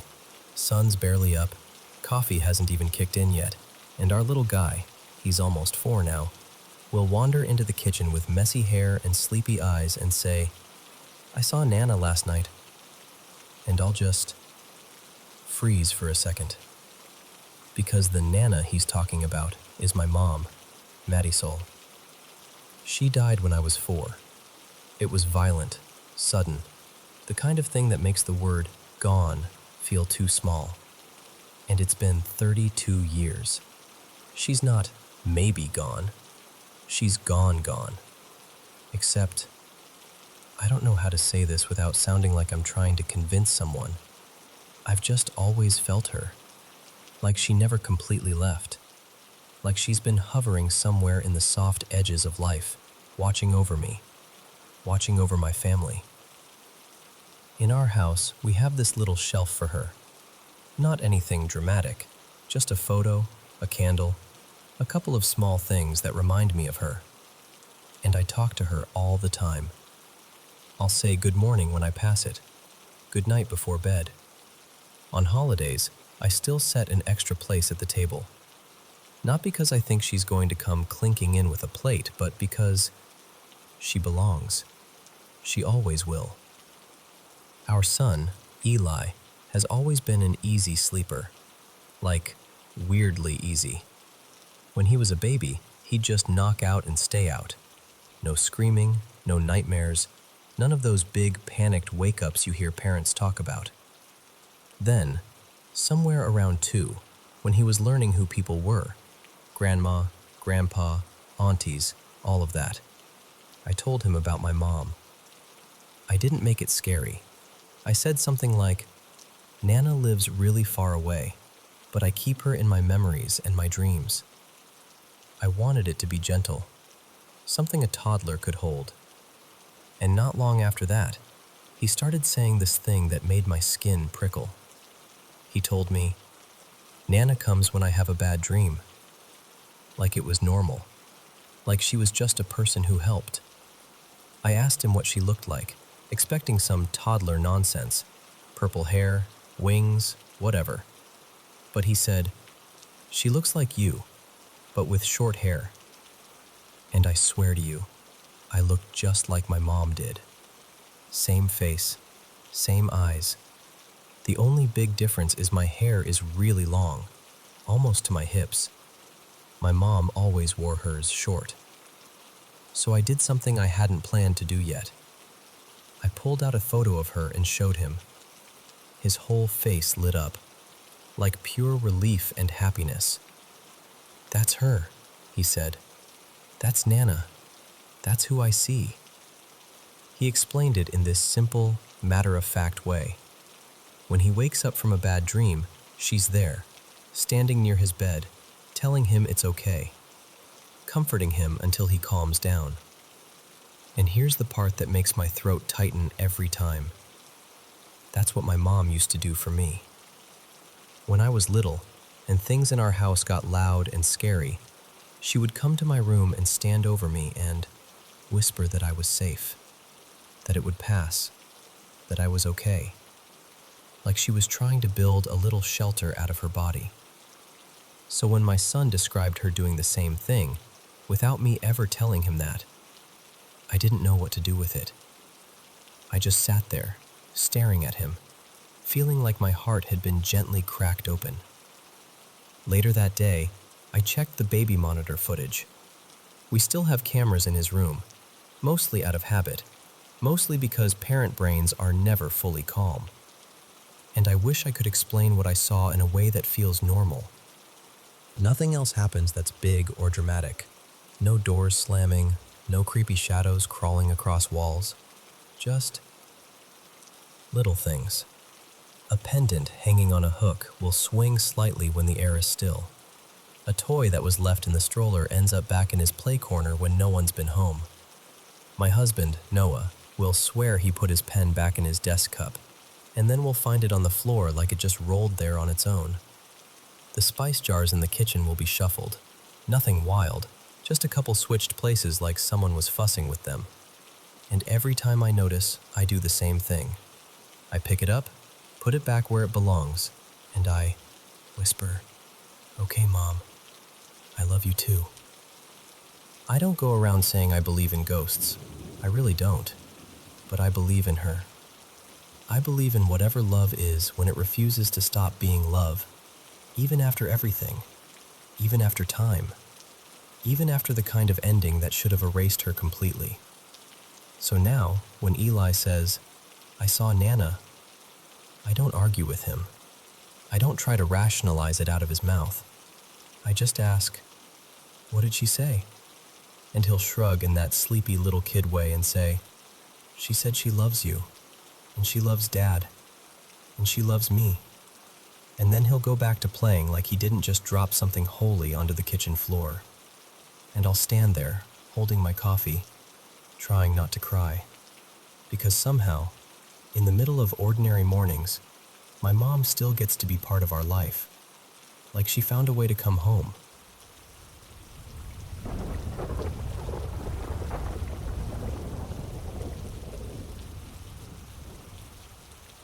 So, this happened a long time ago, but I can still picture it like it was yesterday. And I'm telling you straight, this is a true story. It was maybe 12 or 13 years back. I just made a new friend named Maya, and one afternoon I ended up at her older sister Leah's apartment. Leah lived with a flatmate too, Brooke, and she happened to be home. So there we were, the three of them and me, all sitting around with mugs of coffee, chatting in that easy, slightly new friendship kind of way. At some point I needed the bathroom, and Leah pointed me down the hall. When I opened the door, I remember thinking, whoa. The bathroom was huge, way bigger than you'd expect in an apartment. There was this old-fashioned clawfoot bathtub tucked in the corner, and the toilet was diagonally across from it. I sat down, and while I was mid-pee, sorry, but that detail matters, I caught something out of the corner of my eye. A young woman, about my age, sitting calmly in the bathtub. I swear my whole body jolted. I almost launched myself off the toilet right then and there. But when I turned my head to look directly at the tub, she was gone. Now, here's the thing. I've had experiences like this before. So it wasn't the idea of a spirit that shocked me. It was that sudden appearance, like someone had just blinked into the room with me. That initial moment is always the part that rattles your nerves. I finished up, stood, and went to wash my hands. And again, there she was in my peripheral vision. This time I kept my eyes forward, like I didn't want to startle the moment away. And because I wasn't looking straight at her, I could actually make out more. Her posture, the brightness in her expression. She was smiling. Just smiling warmly, like she was happy to be noticed. And she kept pointing, like gently insisting, toward the doorway, toward the living room. And I had that familiar sensation I sometimes get, where it's almost like a thought that isn't quite mine settles into my mind. Tell them I'm here. I stood there a second with my hands dripping over the sink, trying to decide what to do. Because I barely knew Maya. I just met Leah and Brooke, and how do you come out of a stranger's bathroom and casually announce you've just seen a ghost in their bathtub? Still, it felt important. She wasn't scary at all, more like bright, bubbly, like she was almost excited. So I went back out, sat down, and tried to act normal for maybe a minute. My heart was thumping. And then I finally blurted, kind of awkwardly, this might sound strange, but do any of you believe in ghosts? Maya gave me a skeptical look. Leah kind of laughed, like she thought I was joking. But Brooke leaned forward immediately and said, "Why? What happened?" So I told them. I explained that sometimes I see or sense things, and I described the young woman I'd seen in the bathtub. Her age, the friendly smile, the way she kept pointing toward the lounge. As I talked, Brooke's face changed.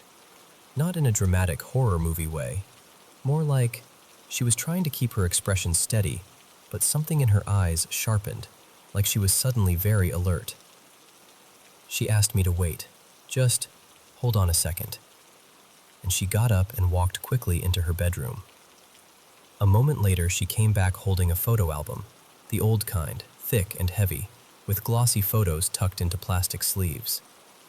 She set it in front of me and said, very carefully, "Can you look through this and tell me if you see her?" I flipped pages slowly, my stomach feeling weirdly tight. And then I stopped. Brooke didn't say anything right away. She just stared at the photos for a long moment, like she was trying to keep her thoughts from spilling out too fast. Then she spoke, slowly. "The girl whose face you pointed to. She was a friend of mine." Brooke swallowed hard. She died in an accident a few months ago, and I felt my whole body go cold. Brooke tapped the other photo, the one I'd pointed at for the hair. And a few days before she died, she got a haircut. A new style. Exactly like this. She let out this tiny, stunned laugh that wasn't happy at all. She loved it. She wouldn't stop talking about it. I'm not exaggerating when I say the hair rose on my arms instantly, like my skin knew before my brain could catch up. Because here's what hit me. I didn't know Brooke. Brooke didn't know me. There was no social media trail back then like there is now. No casual scrolling where you accidentally absorb details about strangers through mutual friends. There was no way I could have known any of that. And yet, the details lined up in this eerie, exact way. We all just sat there, quiet for a moment, like the room itself had shifted. And the strangest part? I didn't feel fear. Not really. It was more like being humbled, like something reached across a veil and gently tapped my shoulder. That spirit, honestly, felt lovely, light, cheerful, like she'd wandered in with this vibrant, playful energy and just wanted to be acknowledged. Even now, years later, I can still remember how alive she felt, even though she wasn't.